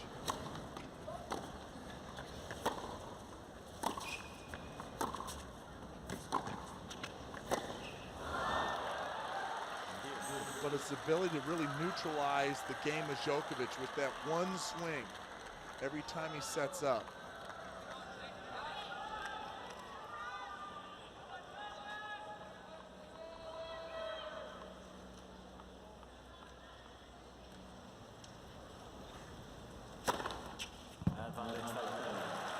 Thanks for coming. 125 miles an hour right on the tee.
Look, don't you think in a match like this you have to be really careful when you start talking about unforced errors, because each of these players are so good that when you make a mistake, it's almost as if every one of those errors was forced because of how good your opponent was. I totally understand. I mean, it's the person, making those, making the decision of the winner, unforced error, forced error. That would be an unforced error. But here, this is a very interesting game because Djokovic is really trying to get an early break to get some momentum rolling here in the third set. Whereas Roger really wants to hold here. He can't seem to put 2 good points together. He's been owning the first court and fumbling on the second court.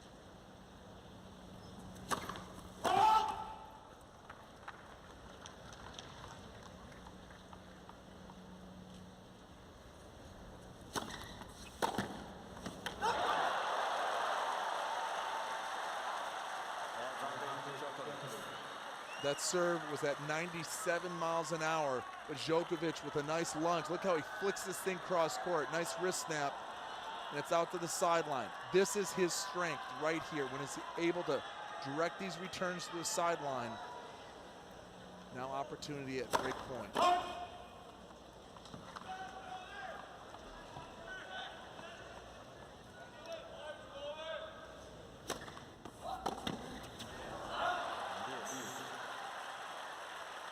.78 miles an hour second serve, but it wasn't about the speed. It was about the kick, the spin. Look at this. Djokovic having to really get up and get after it. He has to reach outside the doubles alley. Misses that return. Just doesn't move his feet into position, doesn't recognize the change of pace.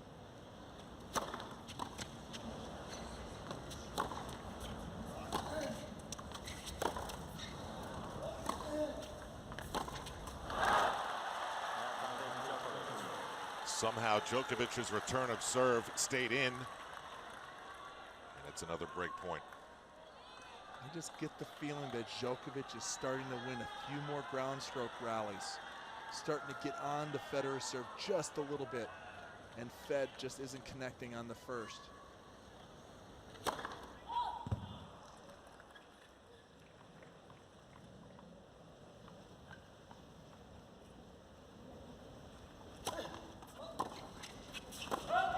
That's 2 second serve return missed. Second serve this time, 87 miles an hour.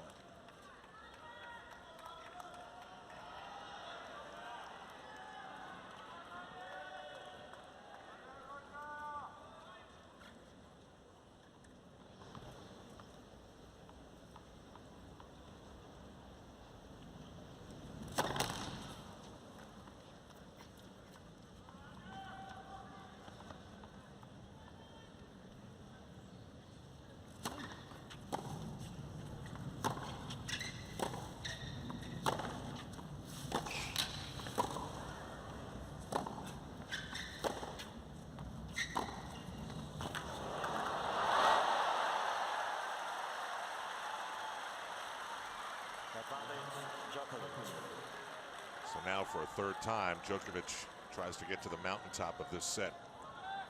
These two are playing like this is a huge point, which tells you that it is. Only the second game of the third set.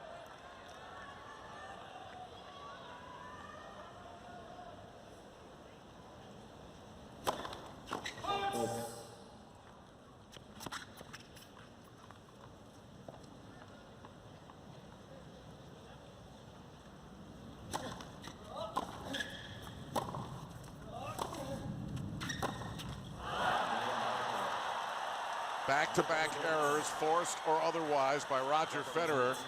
And a service break gives Djokovic a 2-love lead here in the third. And now here's the dynamic. New balls now for Djokovic serving.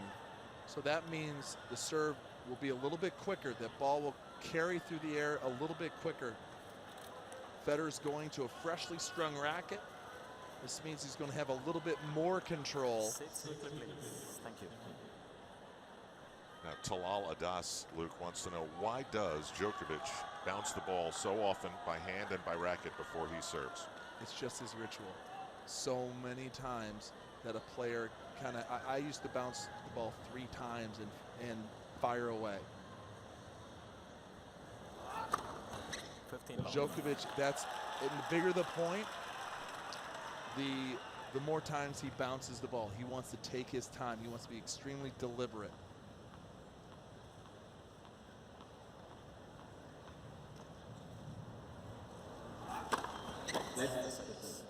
I believe you should be only allowed 5 max to serve it, because I don't think it's fair to the other person trying to return to sit in that waiting position, hunched over, waiting for the serve.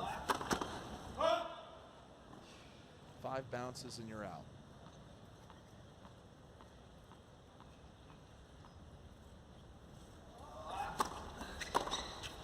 It's good.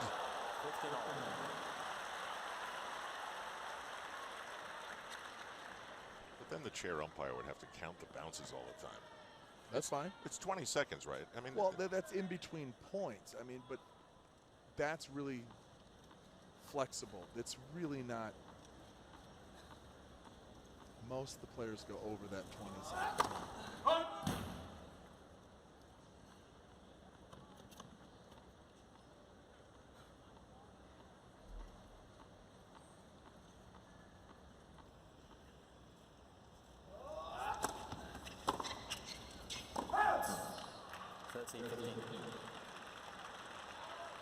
Federer has started to make some mistakes here in the third set.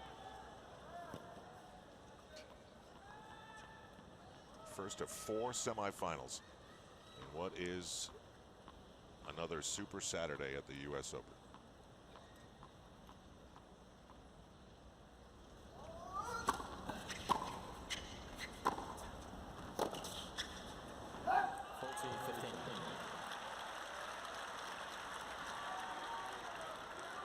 Getting really sloppy for Federer right now.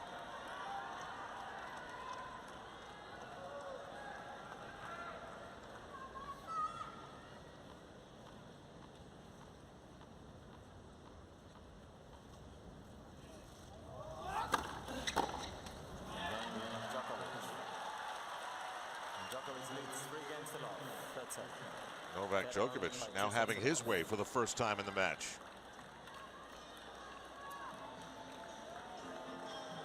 Viewer in Malaysia said he's going to be in the US Open as a player in 2012. I like that confidence. Serve big, hit big forehands, and believe. Thank you.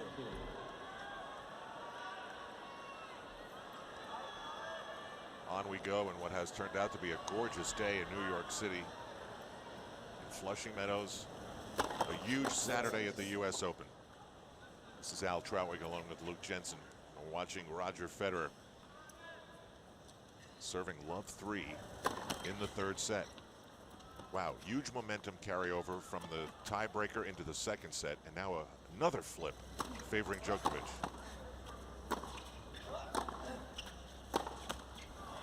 Just not used to seeing Roger Federer make this many unforced errors. Well, just out of nowhere. And to be honest, as soon as he lost his serve to go down 2-0, he hasn't been the same player. I mean, there were fighting back and forth for that game. The second game of the third set. And Roger's first serve percentage just kind of went away. For the set, he's serving 44% first serves in. For the match, 63% first serves in.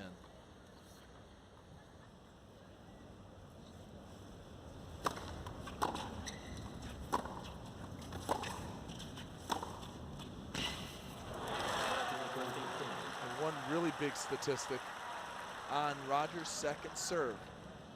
I know that it is still early pretty much in the third set. He's only winning 30% of those points when he gets his second serve in.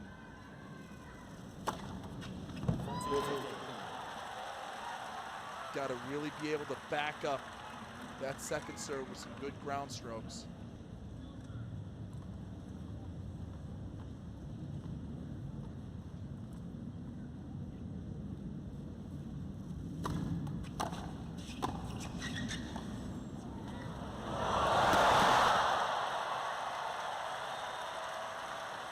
Well, Luke, by your rule, behind the baseline he was. It's an interesting play, down 40-15 to pull out the drop shot.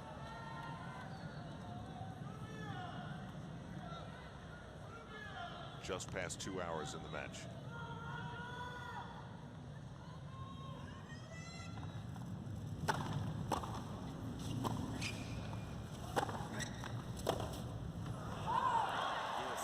Another difficult game for Roger Federer on his serve. Body language very positive for Novak Djokovic right now. He sure doesn't look like a player down 2 sets to love.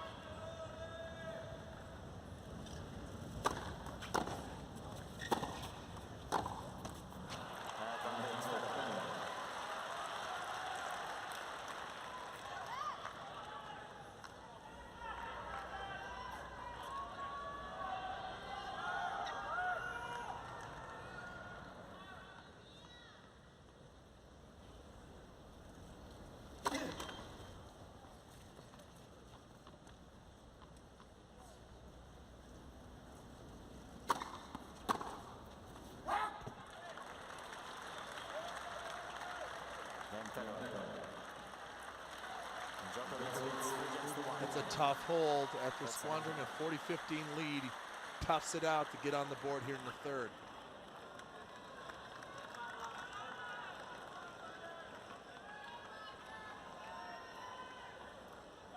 Break points have been so rare. Djokovic has seen 4 of them. Federer has seen 4 of them.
Federer now setting things up with the slice backhand, knowing he's losing a lot of ground stroke points now. He goes to the slice a few times and all of a sudden gets the ball he wants here. And he rips a forehand. That's a very difficult shot to play from so far behind the baseline, middle of the court. See how he winds up and rotates his shoulders in? Beautiful forehand.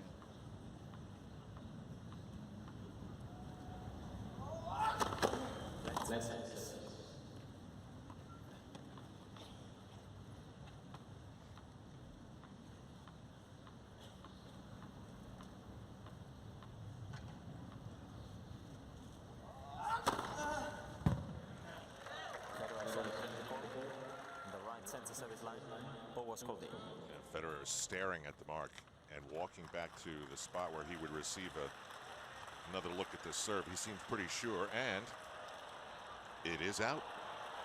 Second service.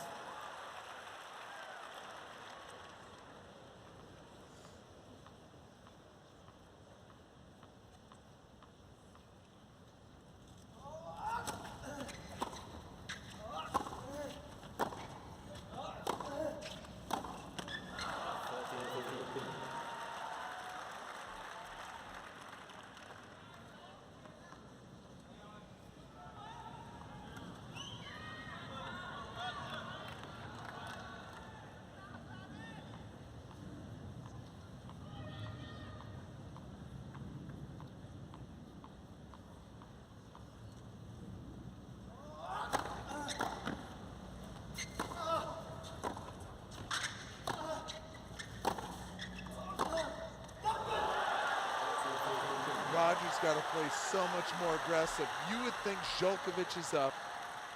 The way he's playing from the ground, 2 sets to love. It's hard to believe why Roger is playing so far back behind the baseline and so soft with his ground strokes. Play to win. You are up 2 sets to love. Look at this guy. He is jacked up. I don't think he had a shot like that in the entire second set.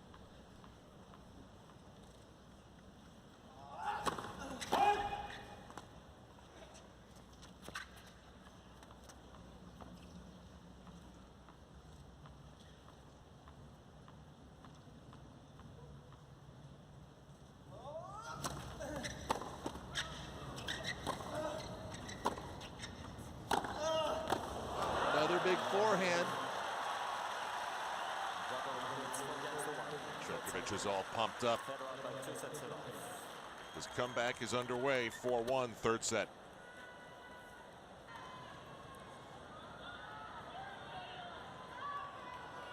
Back in New York City, and you are flying high over to the Billie Jean King National Tennis Center. And let's see, that is LaGuardia Airport to the left, and some sort of a boat race going on in The Zambonis that Flushing Bay. tried off the court.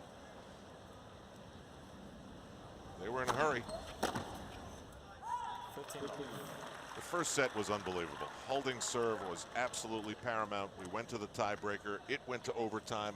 Federer won it. In the second set, Djokovic got in some early trouble. Federer went on and took it 6-4. But in this third set, Roger Federer has been piling up the errors, and Novak Djokovic has taken advantage.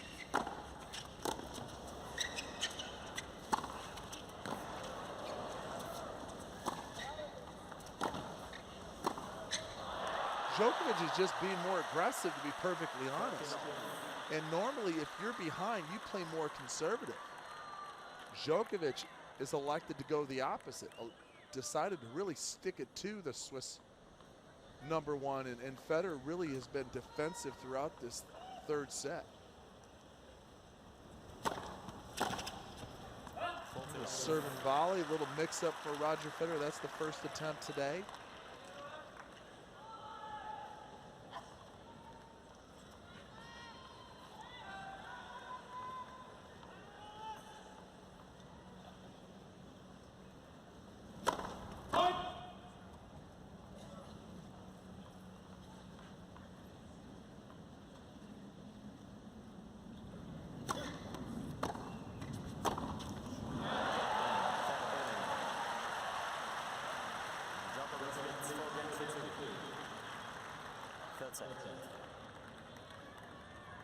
What's your gut feeling right now? Where's this going? Well, I can't believe Djokovic is going to lose this set at this point, the way he's playing. But the way Federer played that last service game tells me he's kind of zoned back into his ground stroke game. He's going to make a move here. He's down a break. Federer is down a break 4-2. But look for him to try to capitalize on some second serve returns and to rip his backhand down the line. That was a good formula earlier in the match.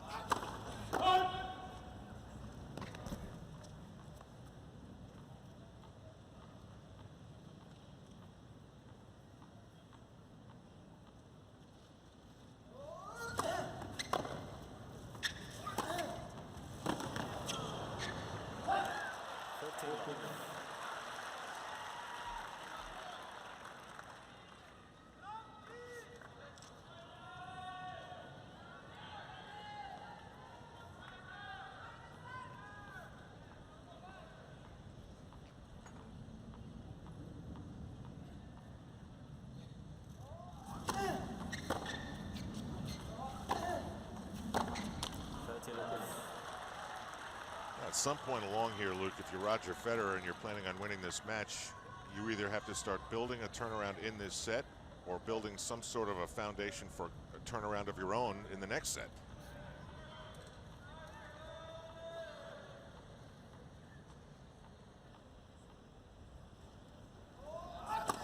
I'm not sure why Federer wouldn't just, after making the return, start going for more to try to put Djokovic on the defensive. He's allowing Djokovic to dictate from both sides.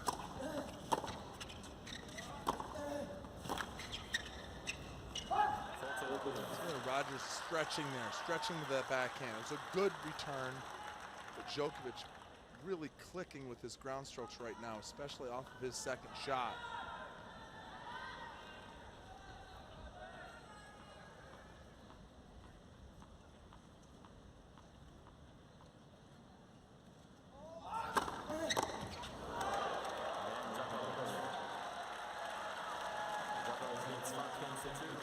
Djokovic has full intentions of pushing this to a limit. Novak Djokovic up 5-2 in the third set. Roger Federer taking the tiebreaker, and the second set then 6-4. But there's been a major flip in the momentum of this match.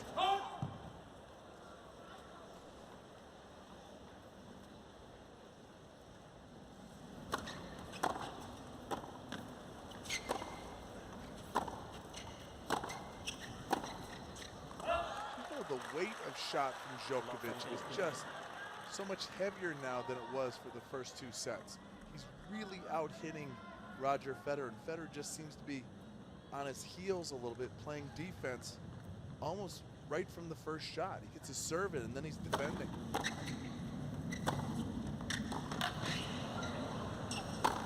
Not that time. He was able to take that on the short hop and rip it cross court. Do you ever think fatigue when you're watching these two? No, not these guys. Especially as Djokovic has really committed to his diet over the last 12 months, his physical fitness.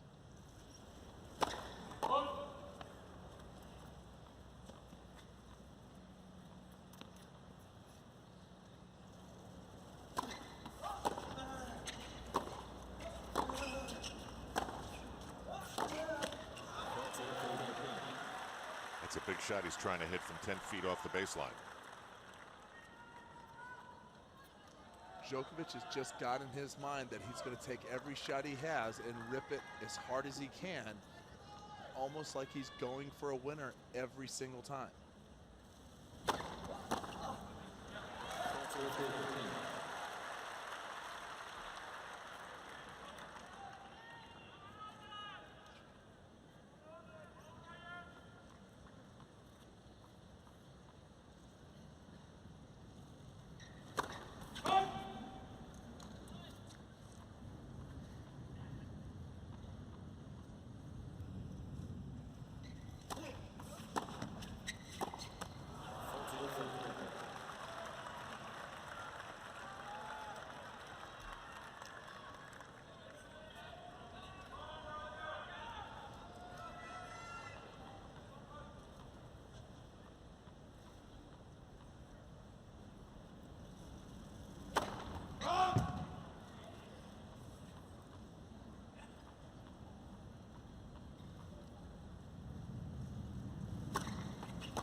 Well, maybe Roger Federer can take something out of that in terms of serving confidence to carry over to the fourth set. Worst case scenario, Djokovic holds here and he starts off feeling that way about his serve in the fourth set.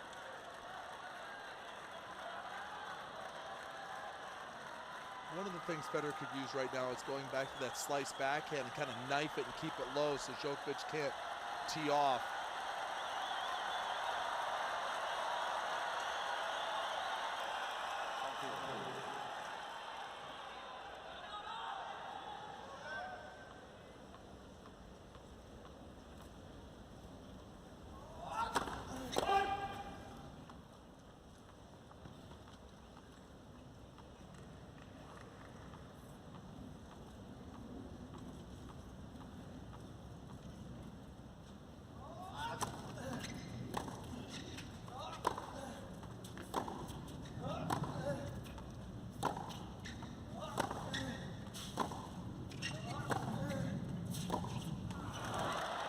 That's a very defensive forehand from Roger Federer. Talking about balancing Djokovic, he's hit for the match 8 backhand winners. Sorry, 8 forehand winners, 9 backhand winners. Federer, 14 forehand winners, only 1 backhand winner. More of a possession shot than an aggressive shot. You've seen him hit aggressively down the line.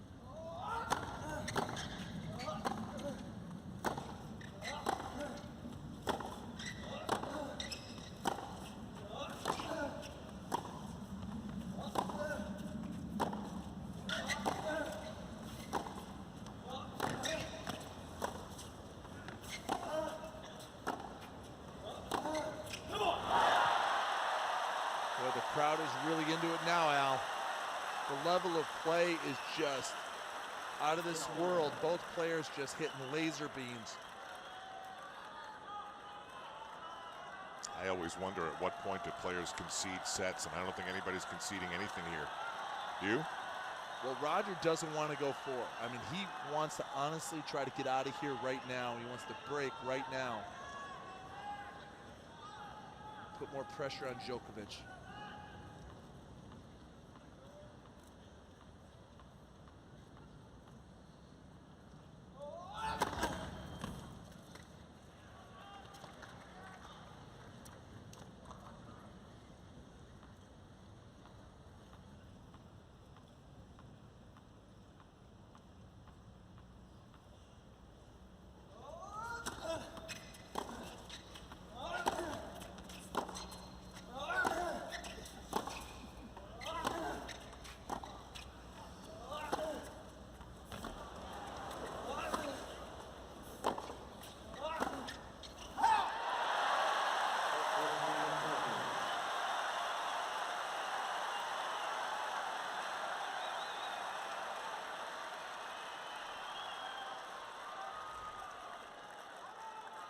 Look at, he looks a little gassed, doesn't he? I mean, he really put everything into this third set.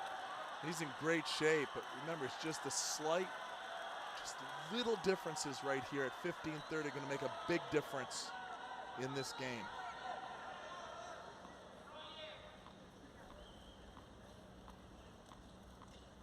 This is one of those big points. Nice serve, 121 miles an hour. Well placed. Marian Vida, coach of Djokovic.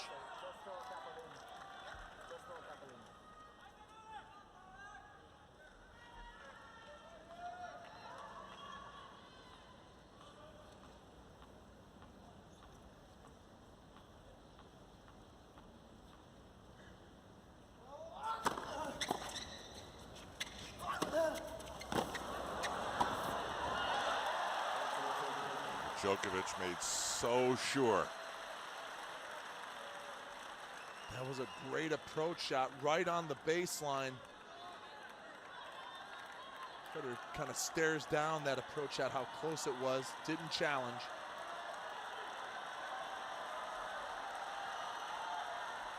Set point, and the crowd wants as much tennis as it can get.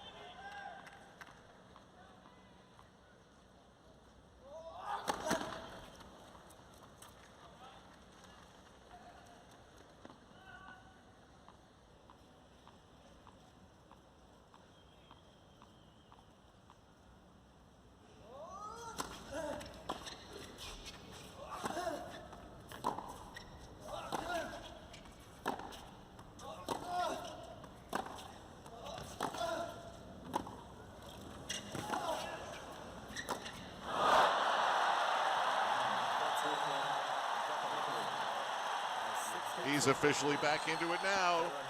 2-1, Federer.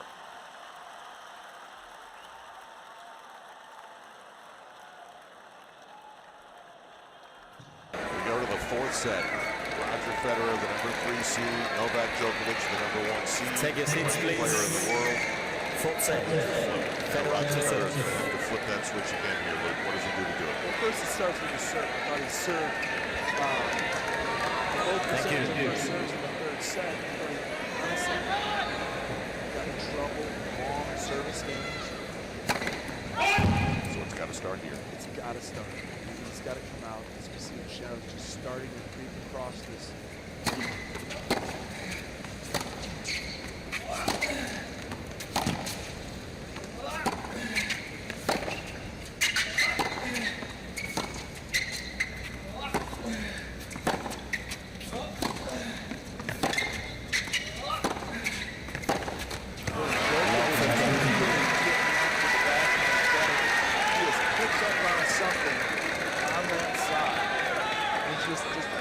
Working on that weaker wing. We pointed out earlier, only one backhand winner from Federer the entire match, 14 from the forehand side.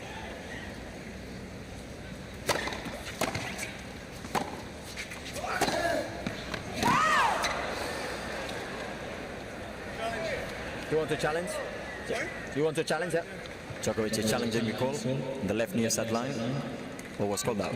Very close, very close.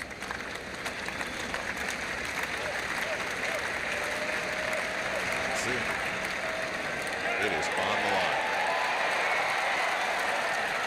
Replay the points. Love 15. 15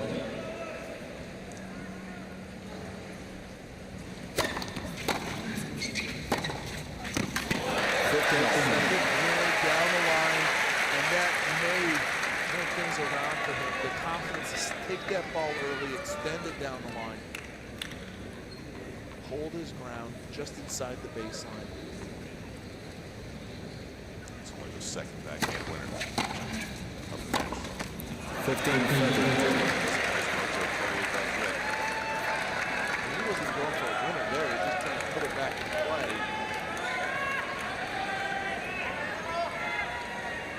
Djokovic is making so many returns.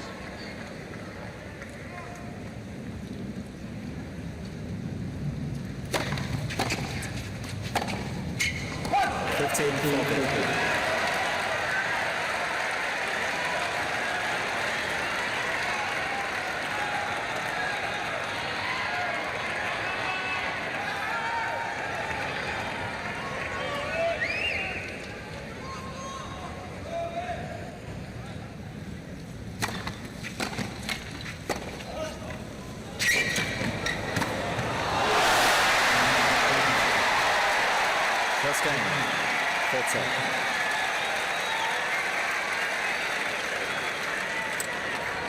Federer in a serious predicament here. It's tired. I mean, yeah, that's why I asked you before about One to ball game. fatigue. I honestly think looks a half a step slow. If you look at that, these are just from the third set. 12 unforced errors to 5 from Djokovic, and Djokovic was the aggressive player in that set. It's really evident to me that the level of Federer has really dropped off, and he can't seem to physically stay with Djokovic. He's honestly like he's doing jumping jacks out there. He's the pressure of the two players.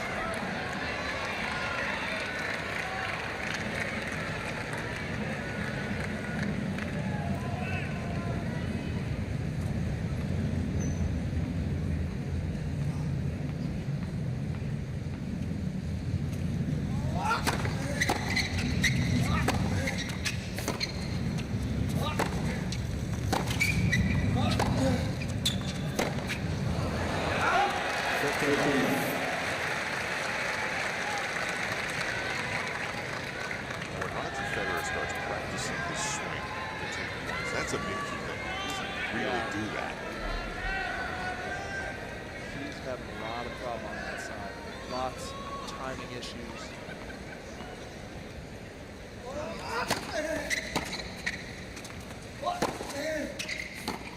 Right to the slice.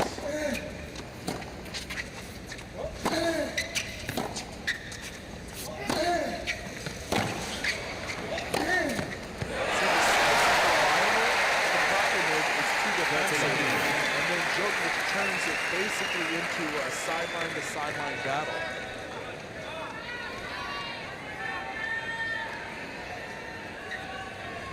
It's a great sequence of how to construct the point, wasn't it? Oh, absolutely. Find the sideline. 30 love.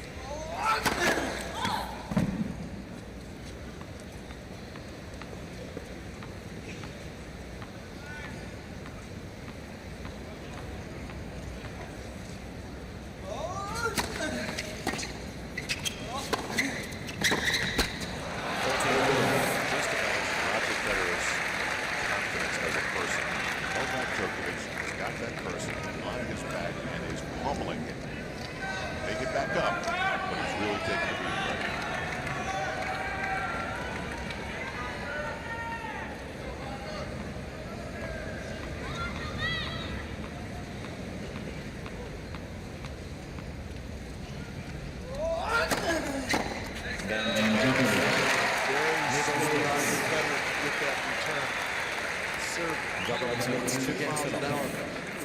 Laboring to get out there. It's a good look at the Arthur Ashe Tennis Center, that little glass portion of the stadium. That's the connector between the players' lounge to the left on that level, the players' restaurant on the right. Locker rooms right below that area. That is the players' entrance there at the bottom of where you're talking. About 25,000 people here at Arthur Ashe Stadium Court.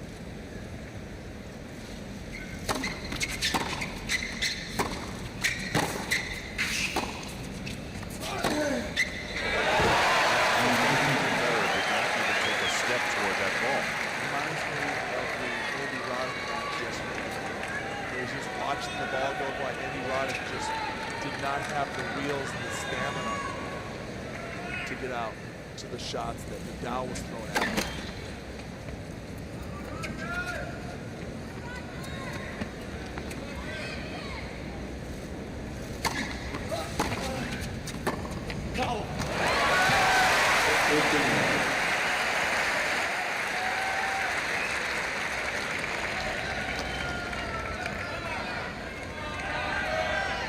He's got a little something going with his backhand.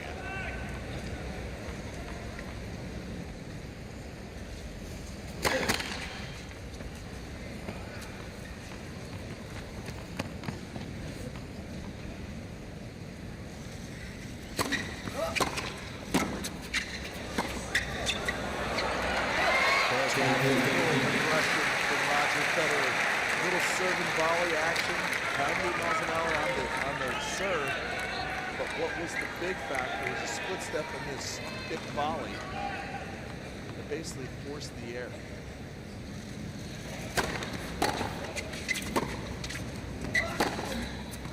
For Federer, these easy holds, if he can just close this out here, just keeps him in the ball game, even though he's down a break. He stays close to Djokovic. Well, that was a pretty convincing hold. So now, in the fourth set, Djokovic serving up a break. Crowd is chanting, I think, let's go Roger.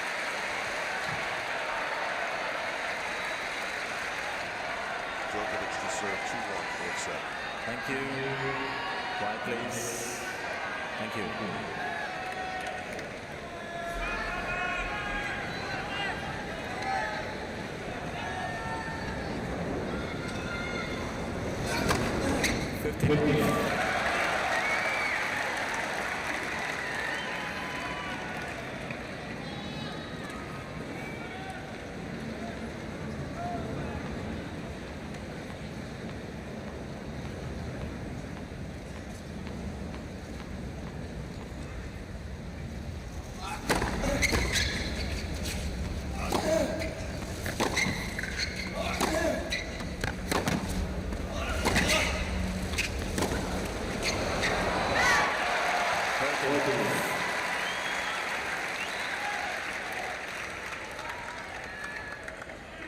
Roger, and you are starting to feel fatigued a little bit. You're in that kind of red zone, getting overheated. You got to start thinking about energy management, where you are with the score, where the match is, how much you have left.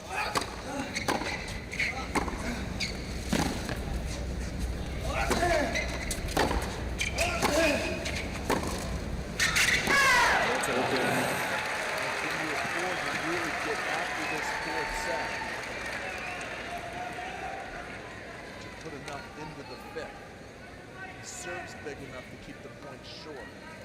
He's just not hitting winners. He's not hitting winners, he's not putting the ball in play. He's not getting to a lot of balls on balance.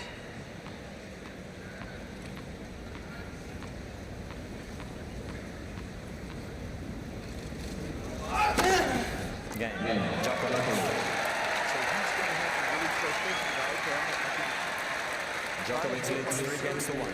Full set. Within striking distance. Just see if I can sneak out a break and get even. He's got some room to think about because he's up 2 sets to 1. Djokovic didn't give him a sniff there. Didn't level is so high right now. He's got to be very careful not to give a lot of easy points to Federer and let him try to get a second win. And that's what Federer's really trying to do, is see when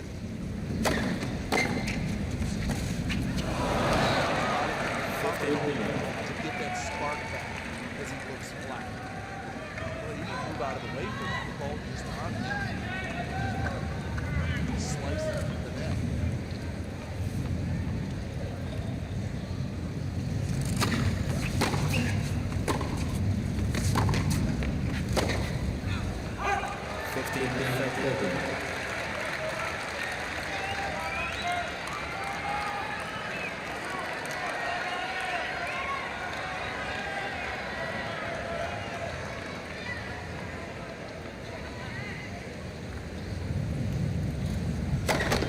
Let's service.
Another service break as Djokovic up 4-1.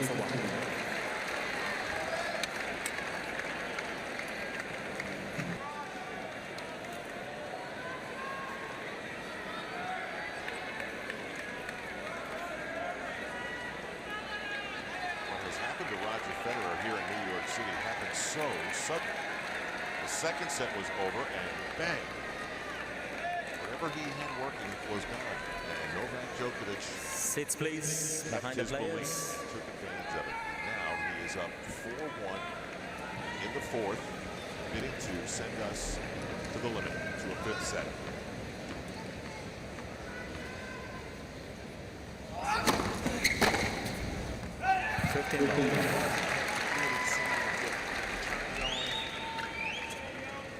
He's got to be very careful here because he's got to at least make it a 6-2 set, which means he'll start out serving first in the fifth set. Keep that nose out front. Make sure that Djokovic is trying to serve even.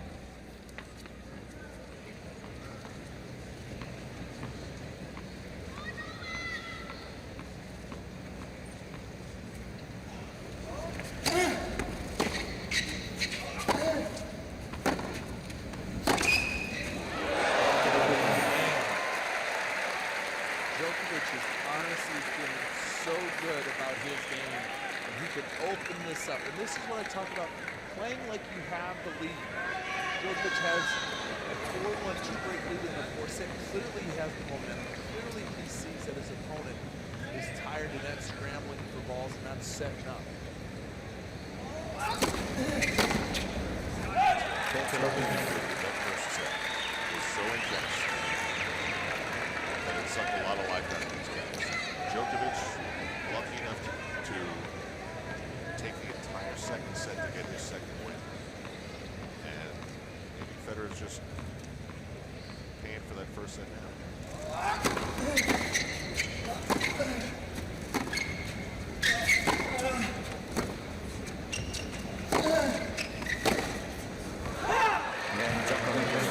This is a huge game for Roger Federer. Roger said before this tournament, this surface, this court was playing slower than at any other time he'd ever played. For some reason, it's gotten a little slower, and that is something that was going to work against him. And he needed the quicker court to help his serve, to help his ground strokes. The slower court helped Djokovic, Murray, and Nadal.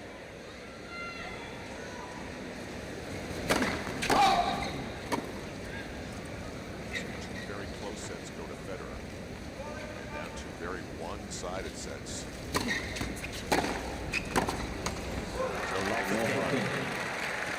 Needs this game.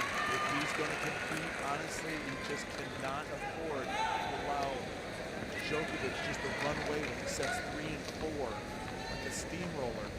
Roger Federer is up to 43 unforced errors. That's unbelievable. 31 winners. Djokovic 33 winners. 6 unforced errors. You have to do a number of things. You can serve and volley first or second serve. Keep the point short. Change the dynamic. He's not winning ground stroke points.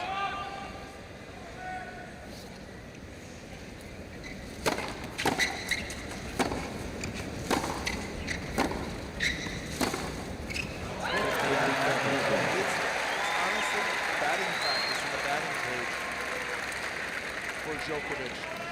Novak Djokovic just sits on his backhand down the line. Look how he sets up and he explodes. And Roger doesn't even make a move for it.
Set up with a nice serve, only 79 miles an hour, but the kick has been very effective throughout this match from time to time.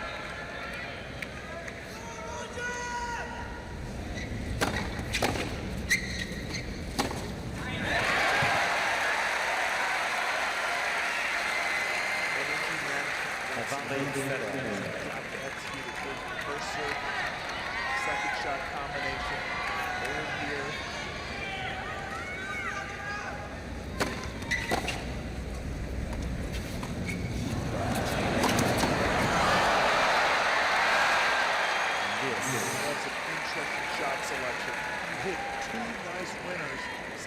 That serve is 106 miles an hour.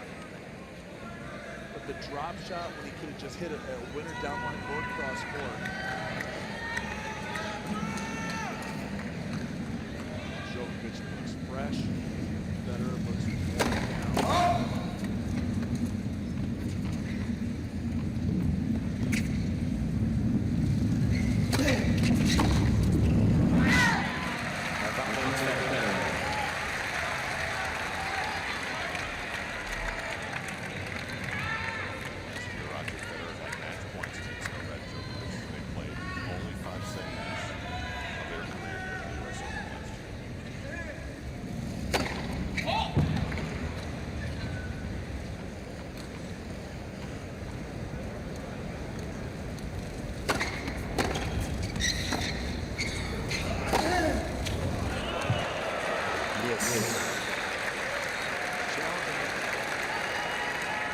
Federer challenging the call.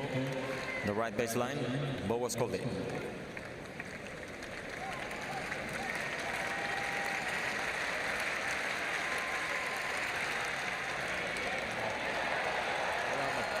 Federer has 2 challenges remaining.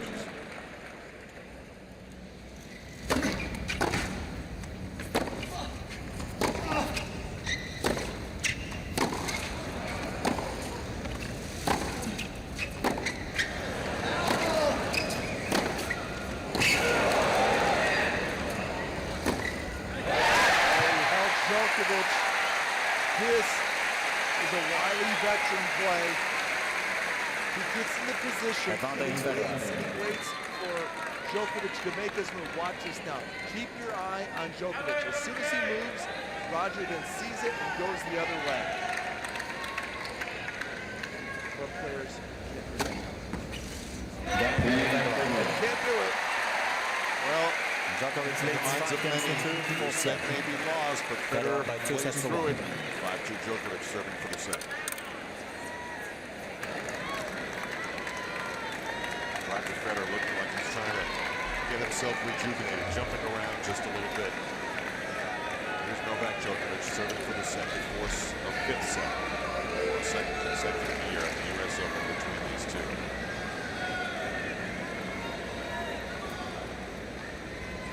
A little after 4 p.m. on the East Coast of the United States. 15-2. Roger really doesn't want to win this game.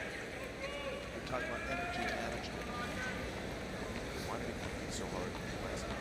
Because he wants to hold serve. So he starts out serving first and fifth. He's down 2 breaks. If he's down only 1 break, it'd be worth it.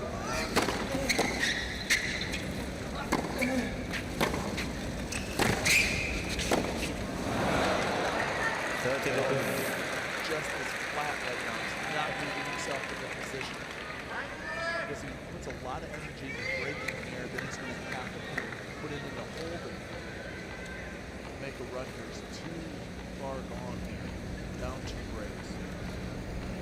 Put the energy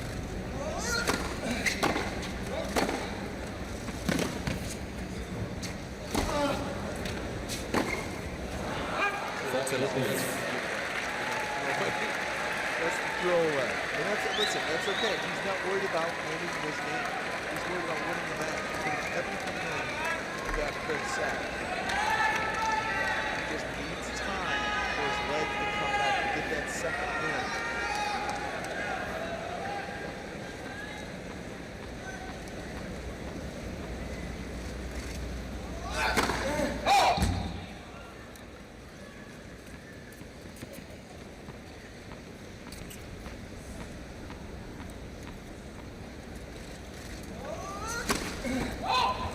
It's ironic we have the 20th anniversary of the Connors run in '91, who's the semifinals, 39 years old, right?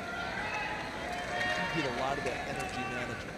You get out to a set, and then you win it, and then have to pull back and just conserve his energy and play important spots.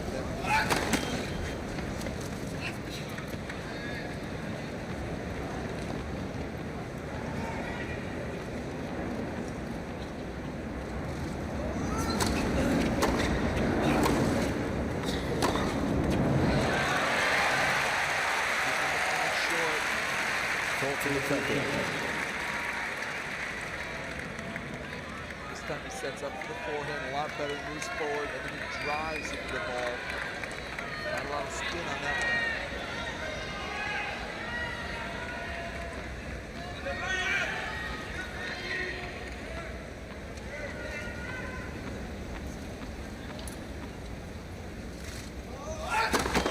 one. Left service.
More juice in his legs than he's been showing in the last 2 sets.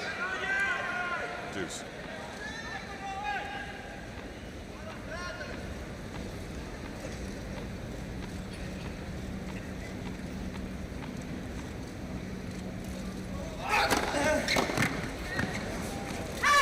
Advantage Djokovic. Serve from Djokovic.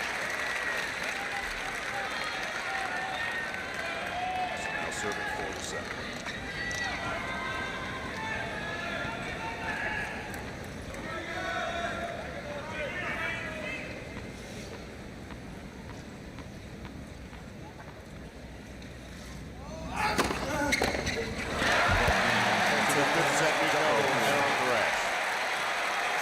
Novak Djokovic taking this match in his direction, 6-3, 6-2.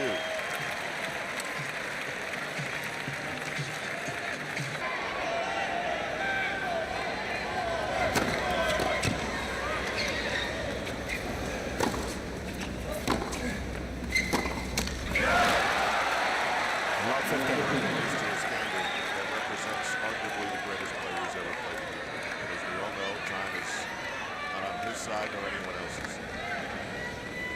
He's going straight to the bottom of his soul in this first set to try to reestablish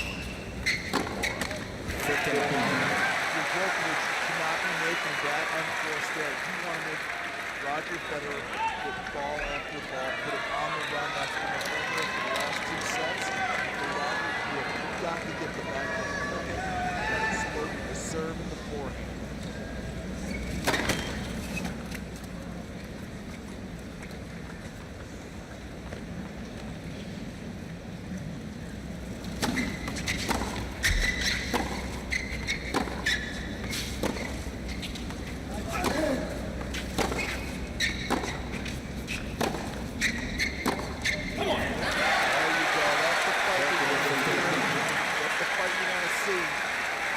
Just keep battling.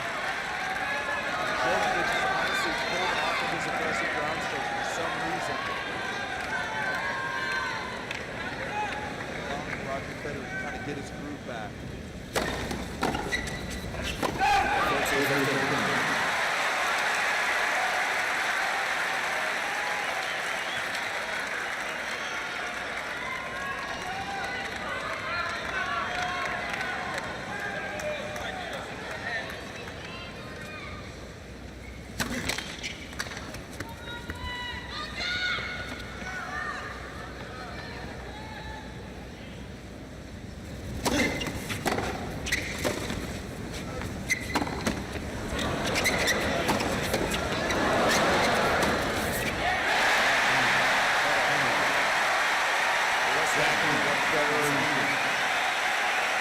This match headed back in his direction. Now you wonder how much Novak Djokovic used up to win those 2 sets.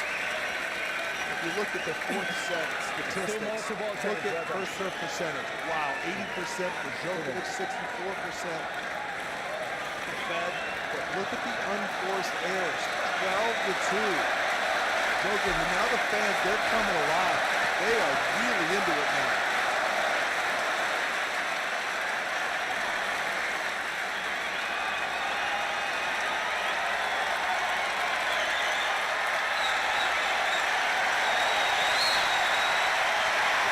To a bout.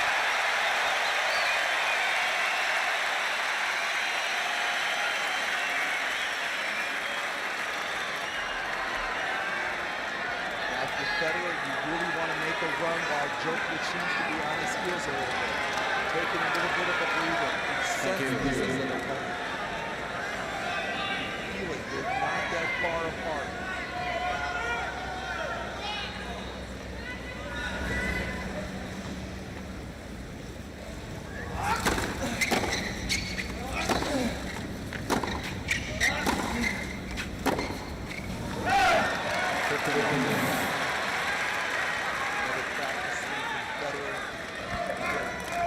Rarely does he take a practice.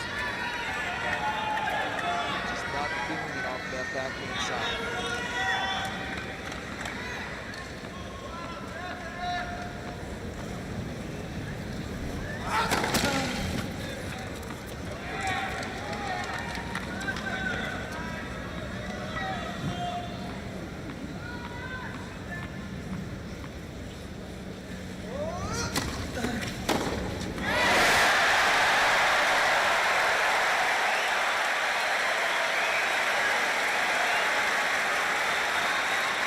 And he does this by taking one step over to the backhand, see how the ball's up, he catches it right in the strike zone, hits his target, and watch how he leaps up into this ball. Oh, just the classic fake forward.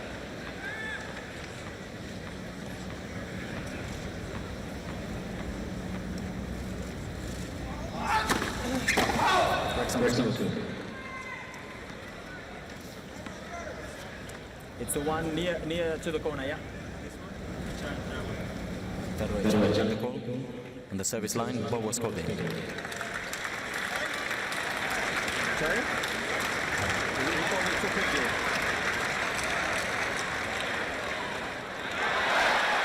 Good challenge by Roger Federer. Second service.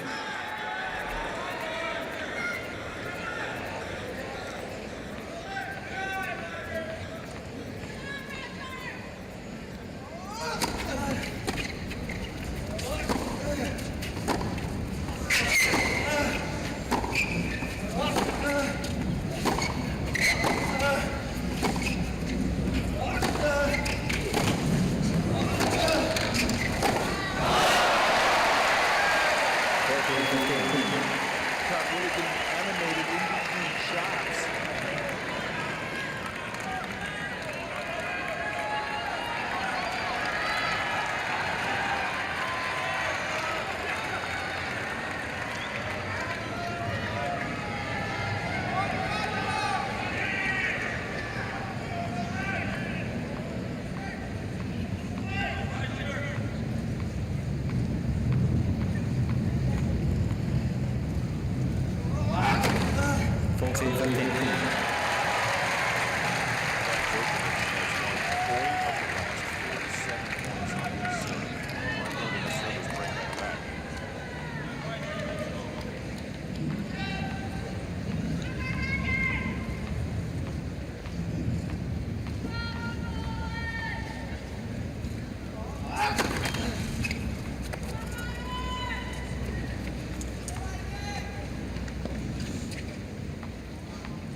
One game over. Final set. Easy picking for Djokovic. The tactical wrinkle for Federer.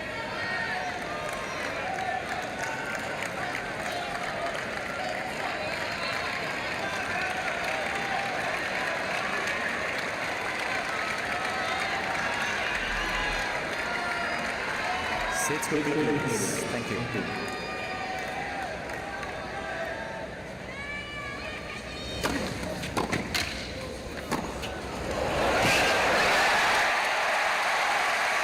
Better, the return of serve, or the answer by Federer. 15 love. The crowd going crazy after the point.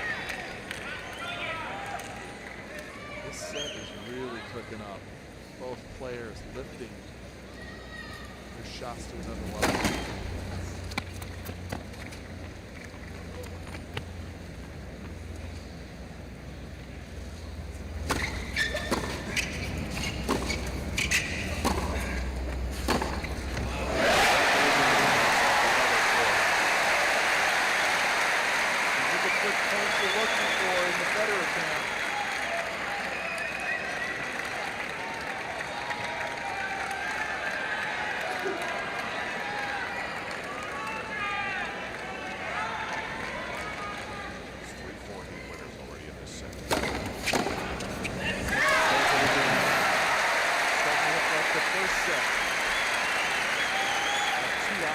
Ago. And it was just fireworks back and forth.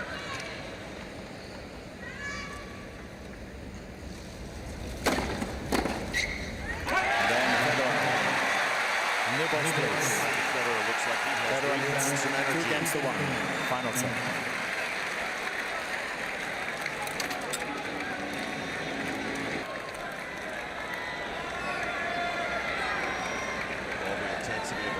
This is a semi-final matchup. Second straight year between these two at the USTA. Roger Federer, Novak Djokovic. Djokovic serving 1-2 in the fifth.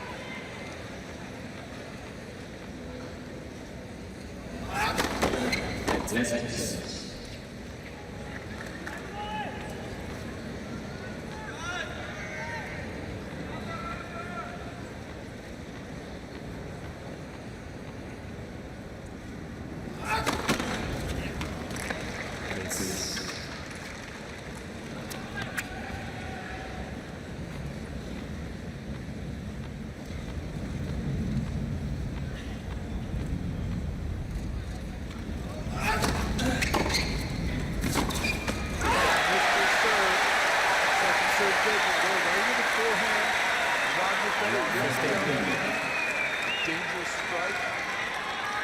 And a little bit of turbulence now for Djokovic.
Watch how he steps around again.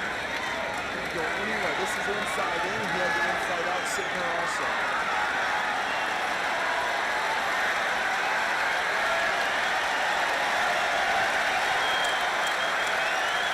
Thank you, Susan. How big a point this is.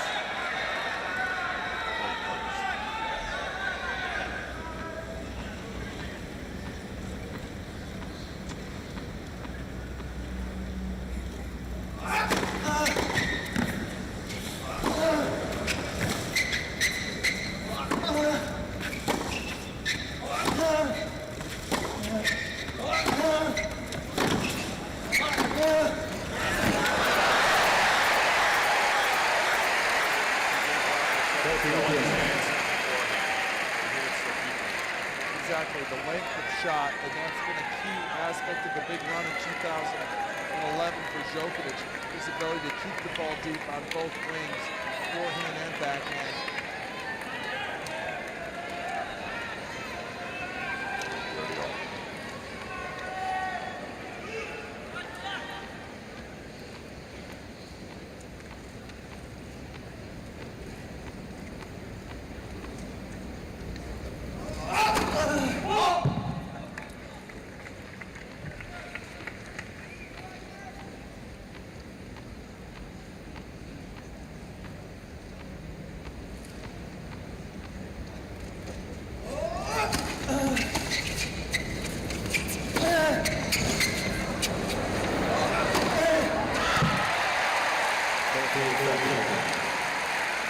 Tricky point for Djokovic because Federer kind of mishit the slice on the return and turned to kind of a messy point, and Djokovic was able to clean it up and overhead.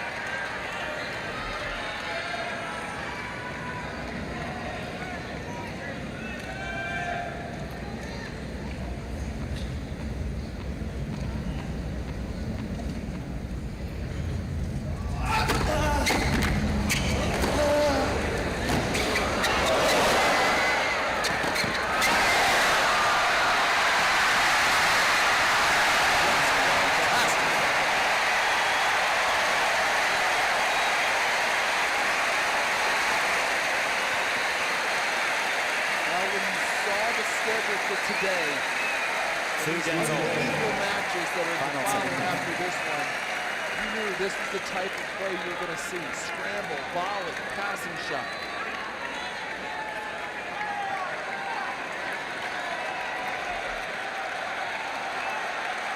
Thank you. Players are ready.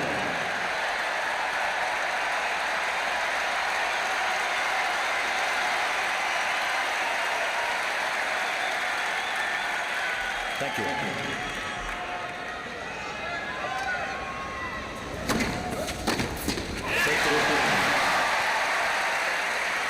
This is like the first set. Service games were treated like gold. One thing to remember, that this is the only slam of the four that they played a tiebreaker if it goes to 6-all. In the 5th set.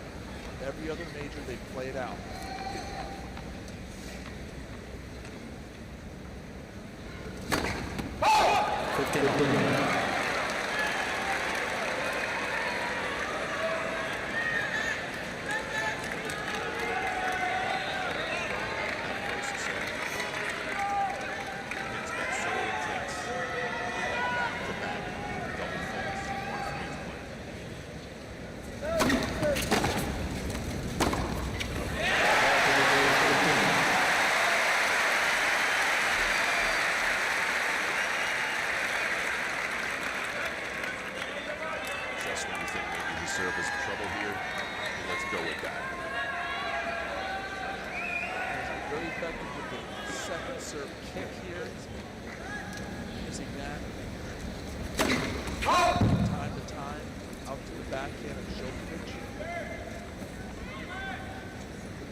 Djokovic is up for it, rips the return kick in the corner.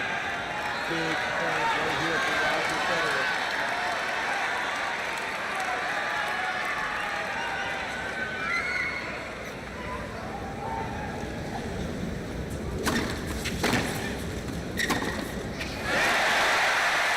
Combination, serving wide and then ripping the forehand down the line. That was really go-to play. Time and time again, when he's winning, that thing is flipping.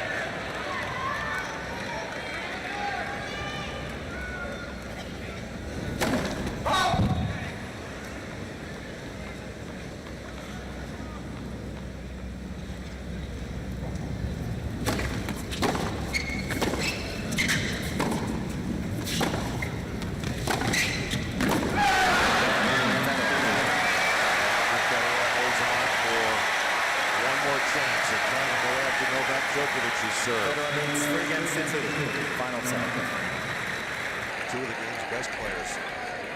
Take your seats, please. Thank you. With Luke Jensen, I'm Al Troutman. 5th set. Seats very quickly, please. First two tightly went to Roger Federer. Sets 3 and 4, pretty much dominated by Novak Djokovic.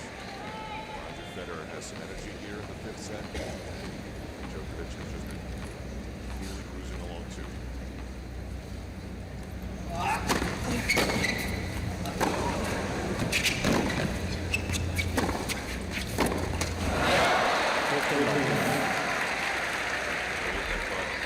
Djokovic took Roger off the hook and hit the ball right at him.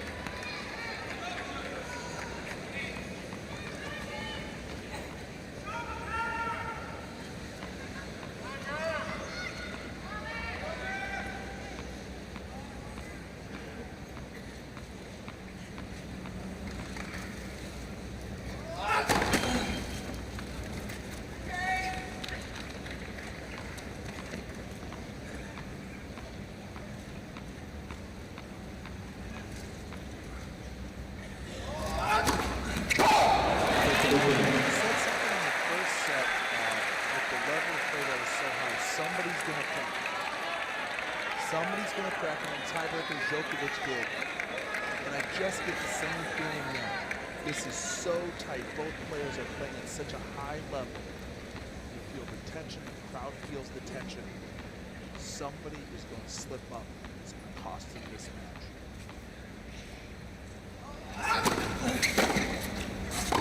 13-15.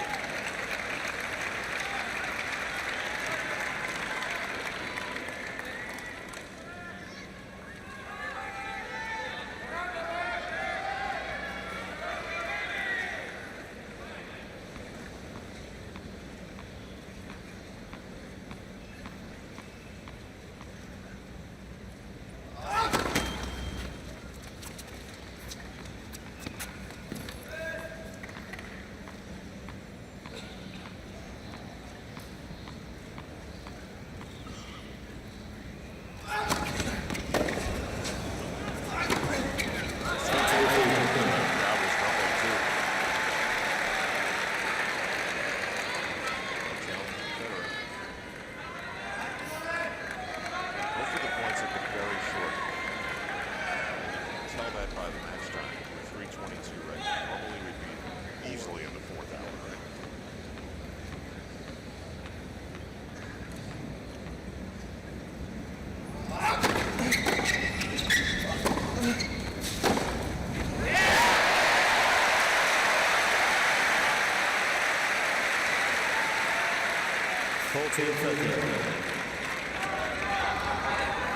First time in about 3 sets, Roger started with wins and groundswell points by dictating with the forehand side. We've seen a number of times in the 5th set.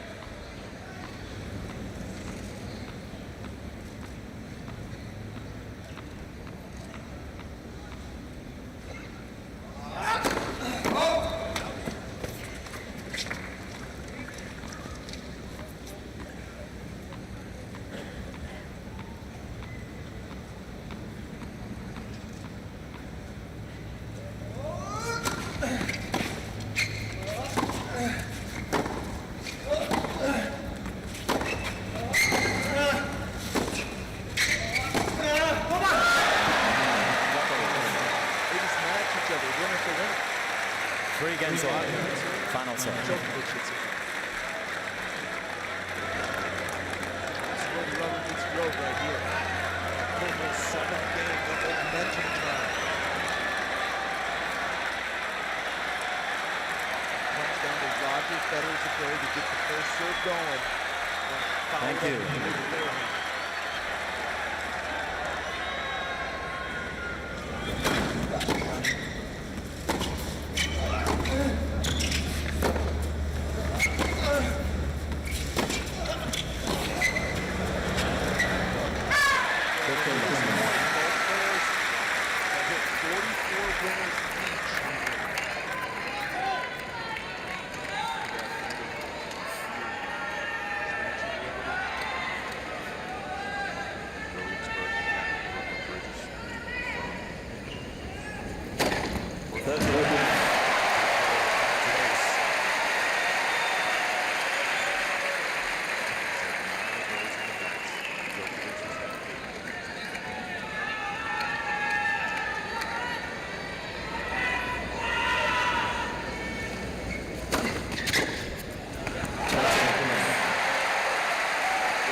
Final set. Serve.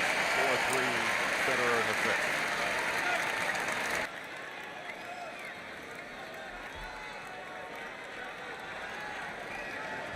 It's a match that feels like it's about to go. Thank you. Players are ready. Quiet, please. The US Open 5th set. Djokovic 3-4.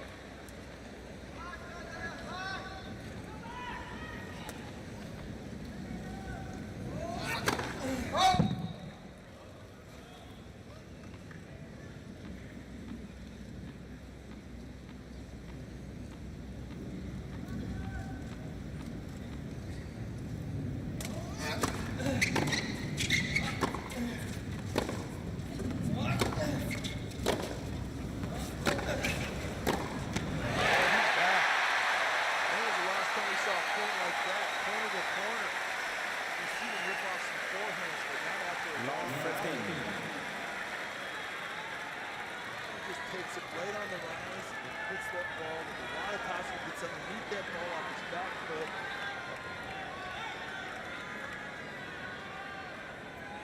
That is pretty cool. Two sportsmen battling it out.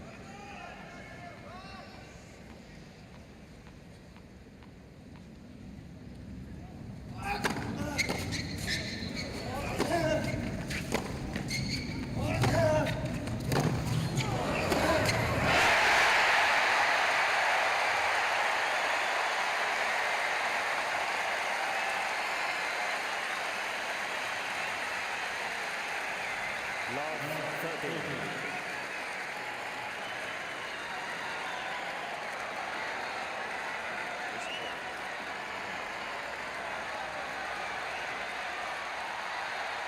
Thank you. Thank you, ladies and gentlemen.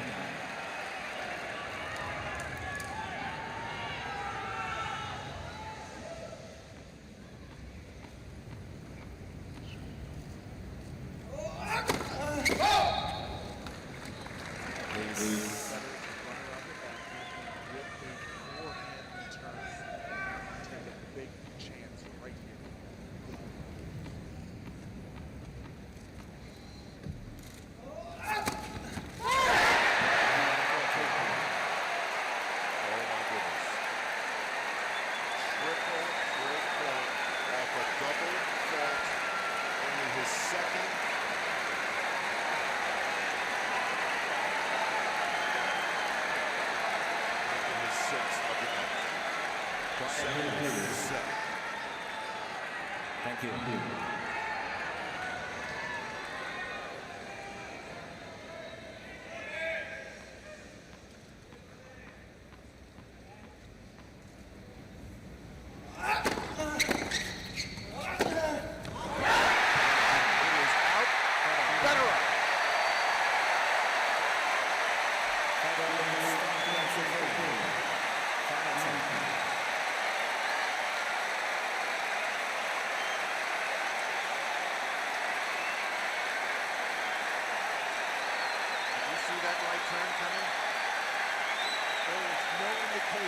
That Djokovic is going to fall off the pace, and now we have the unbelievable dynamic right now between the serve and the pace.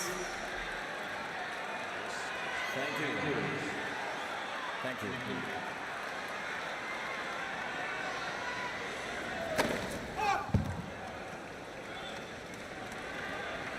Please.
Anticipate something here, Al. If he doesn't, he's going to get ace. Please.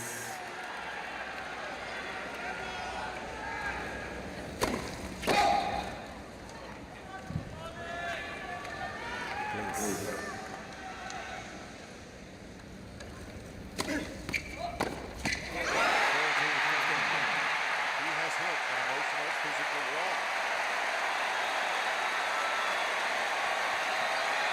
Roger Federer has double match point. Some great little things that we like to hear about matches like this. Thank you. Practice. 14-14. That was good. That was good.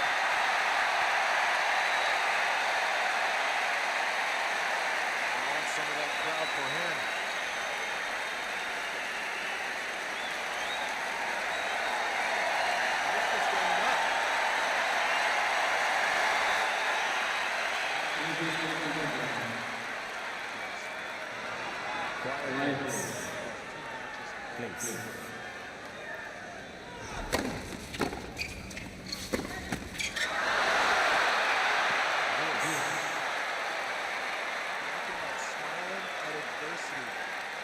Facing Roger Federer, match point, need a forehand winner on the first one, and then you battle to get the return back. Thank you. Attitude is everything, right here for both players.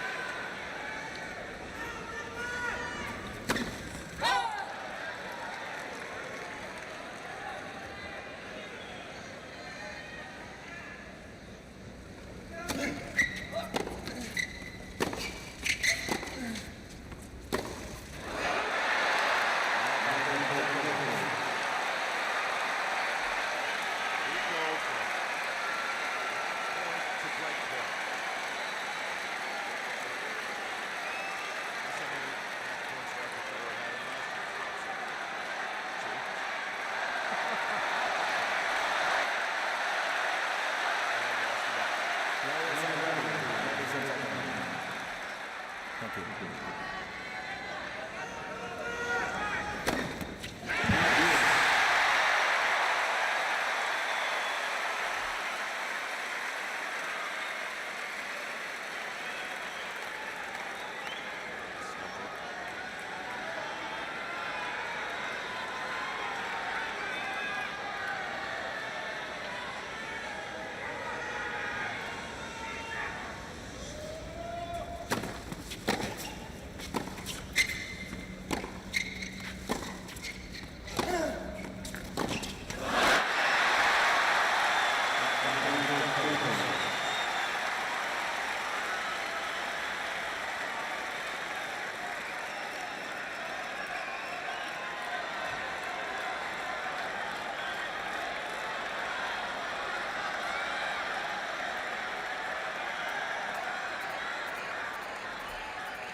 Please.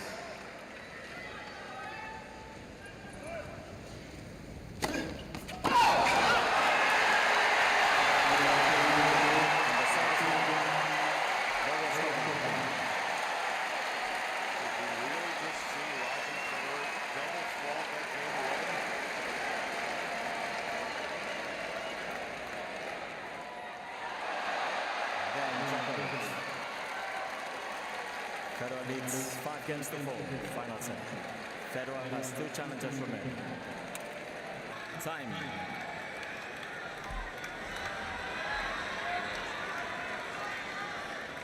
Thank you for your patience.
set.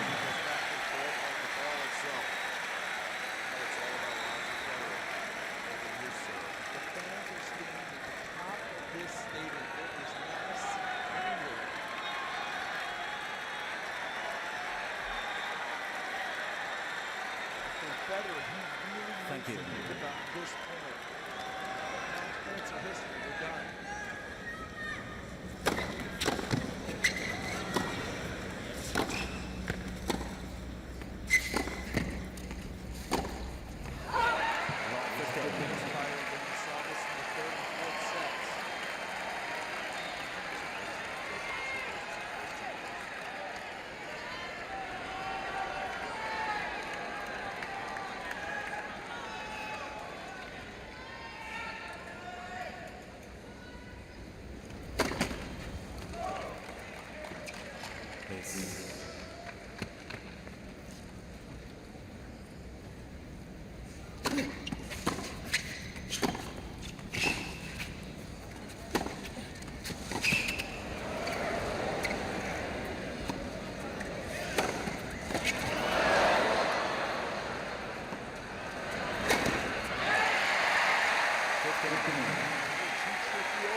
Sets up for the winner with both players just.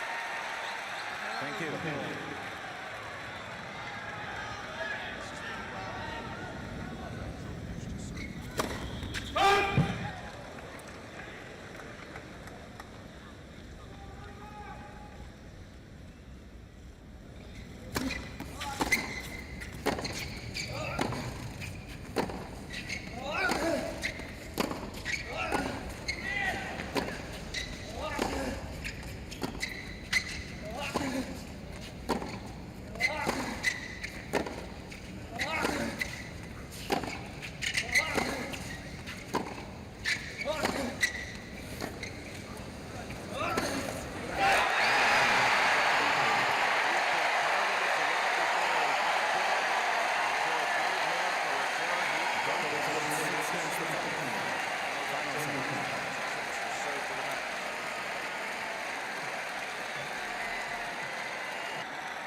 Thank you.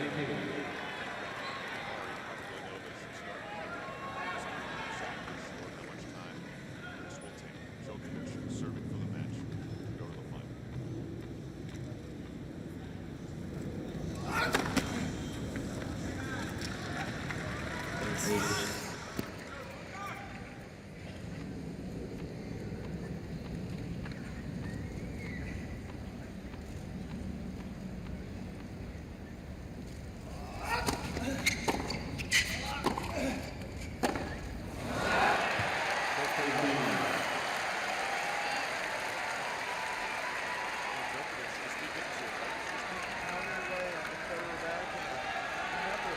Is able to break here. They will go to a tiebreaker. The first to 7 to win by 2.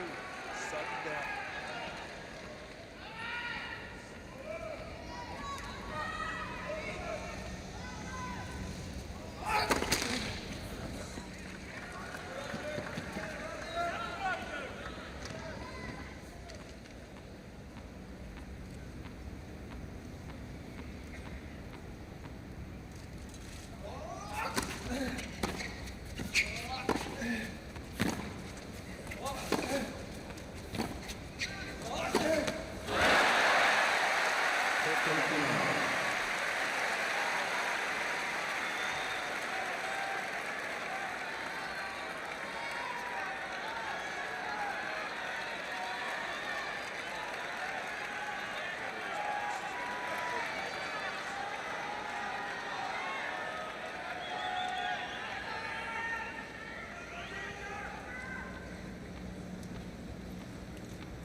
Dumps this thing right into the net. Just doesn't move his feet into position. Just kind of lazy. That's as easy as you're going to get at 90 miles an hour in the second serve. Desperate times. Okay.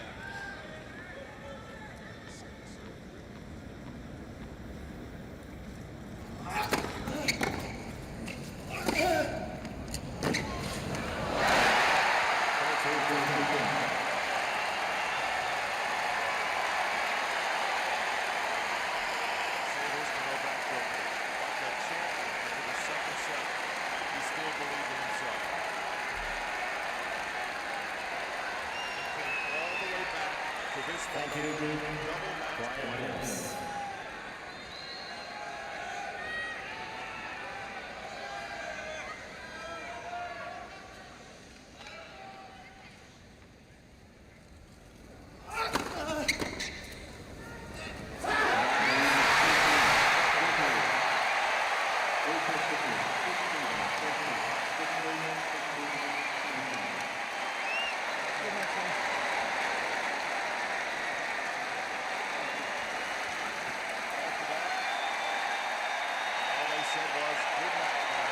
Ladies and gentlemen, Novak Djokovic.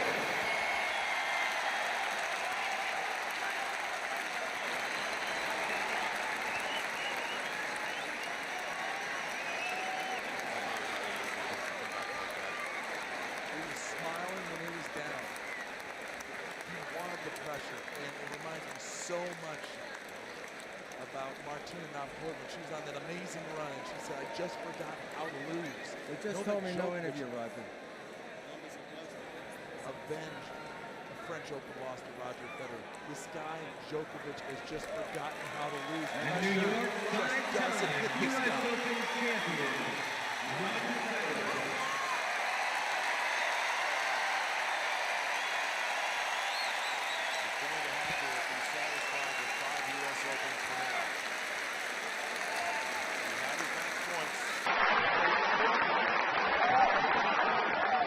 And ladies and gentlemen, stay right here for an encore interview with Novak Djokovic.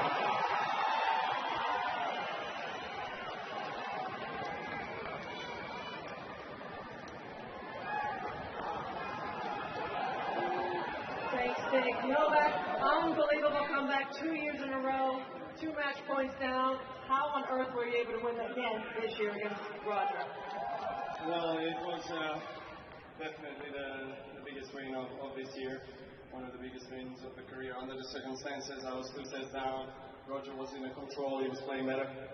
And then, you know, I switched gears and I managed to play much better in 3 sets. Can you describe what you were thinking on the first match point before you blasted that forehand return? If it comes in. It's a risk. You know, it was last year, very similar situation. He was 2 match points up. And, you know, I was hitting the forehand as hard as I can. And you know, you're gambling. If it's out, you're lost. If it's in, you maybe have a chance. So I was lucky today. And it seemed like the crowd, you got a little bit on your side after you hit that return. Did you feel a little bit of a shift? Well, the crowd was great. I mean, it was very loud.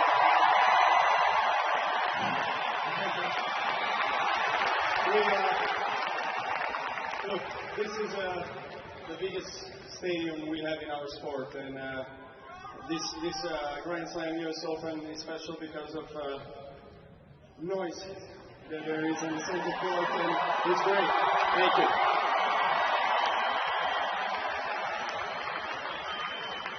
What does it mean now to be in your 3rd US Open final? Potentially, you have Nadal, you have Andy Murray, you played both of them. Yeah, well, I know both of the players. I'm going to sit in the chair and enjoy their match. Hopefully they're going to play as long as we did. I don't know. I mean, both of them, they're fantastic players, and you know, whoever I play is going to be final. It's very unpredictable, and hopefully we can have another exciting match. Do you have any energy left to do a little dance for the crowd? I don't know.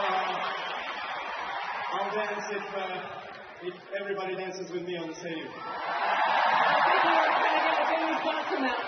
Let's see it. Yeah, I need some music.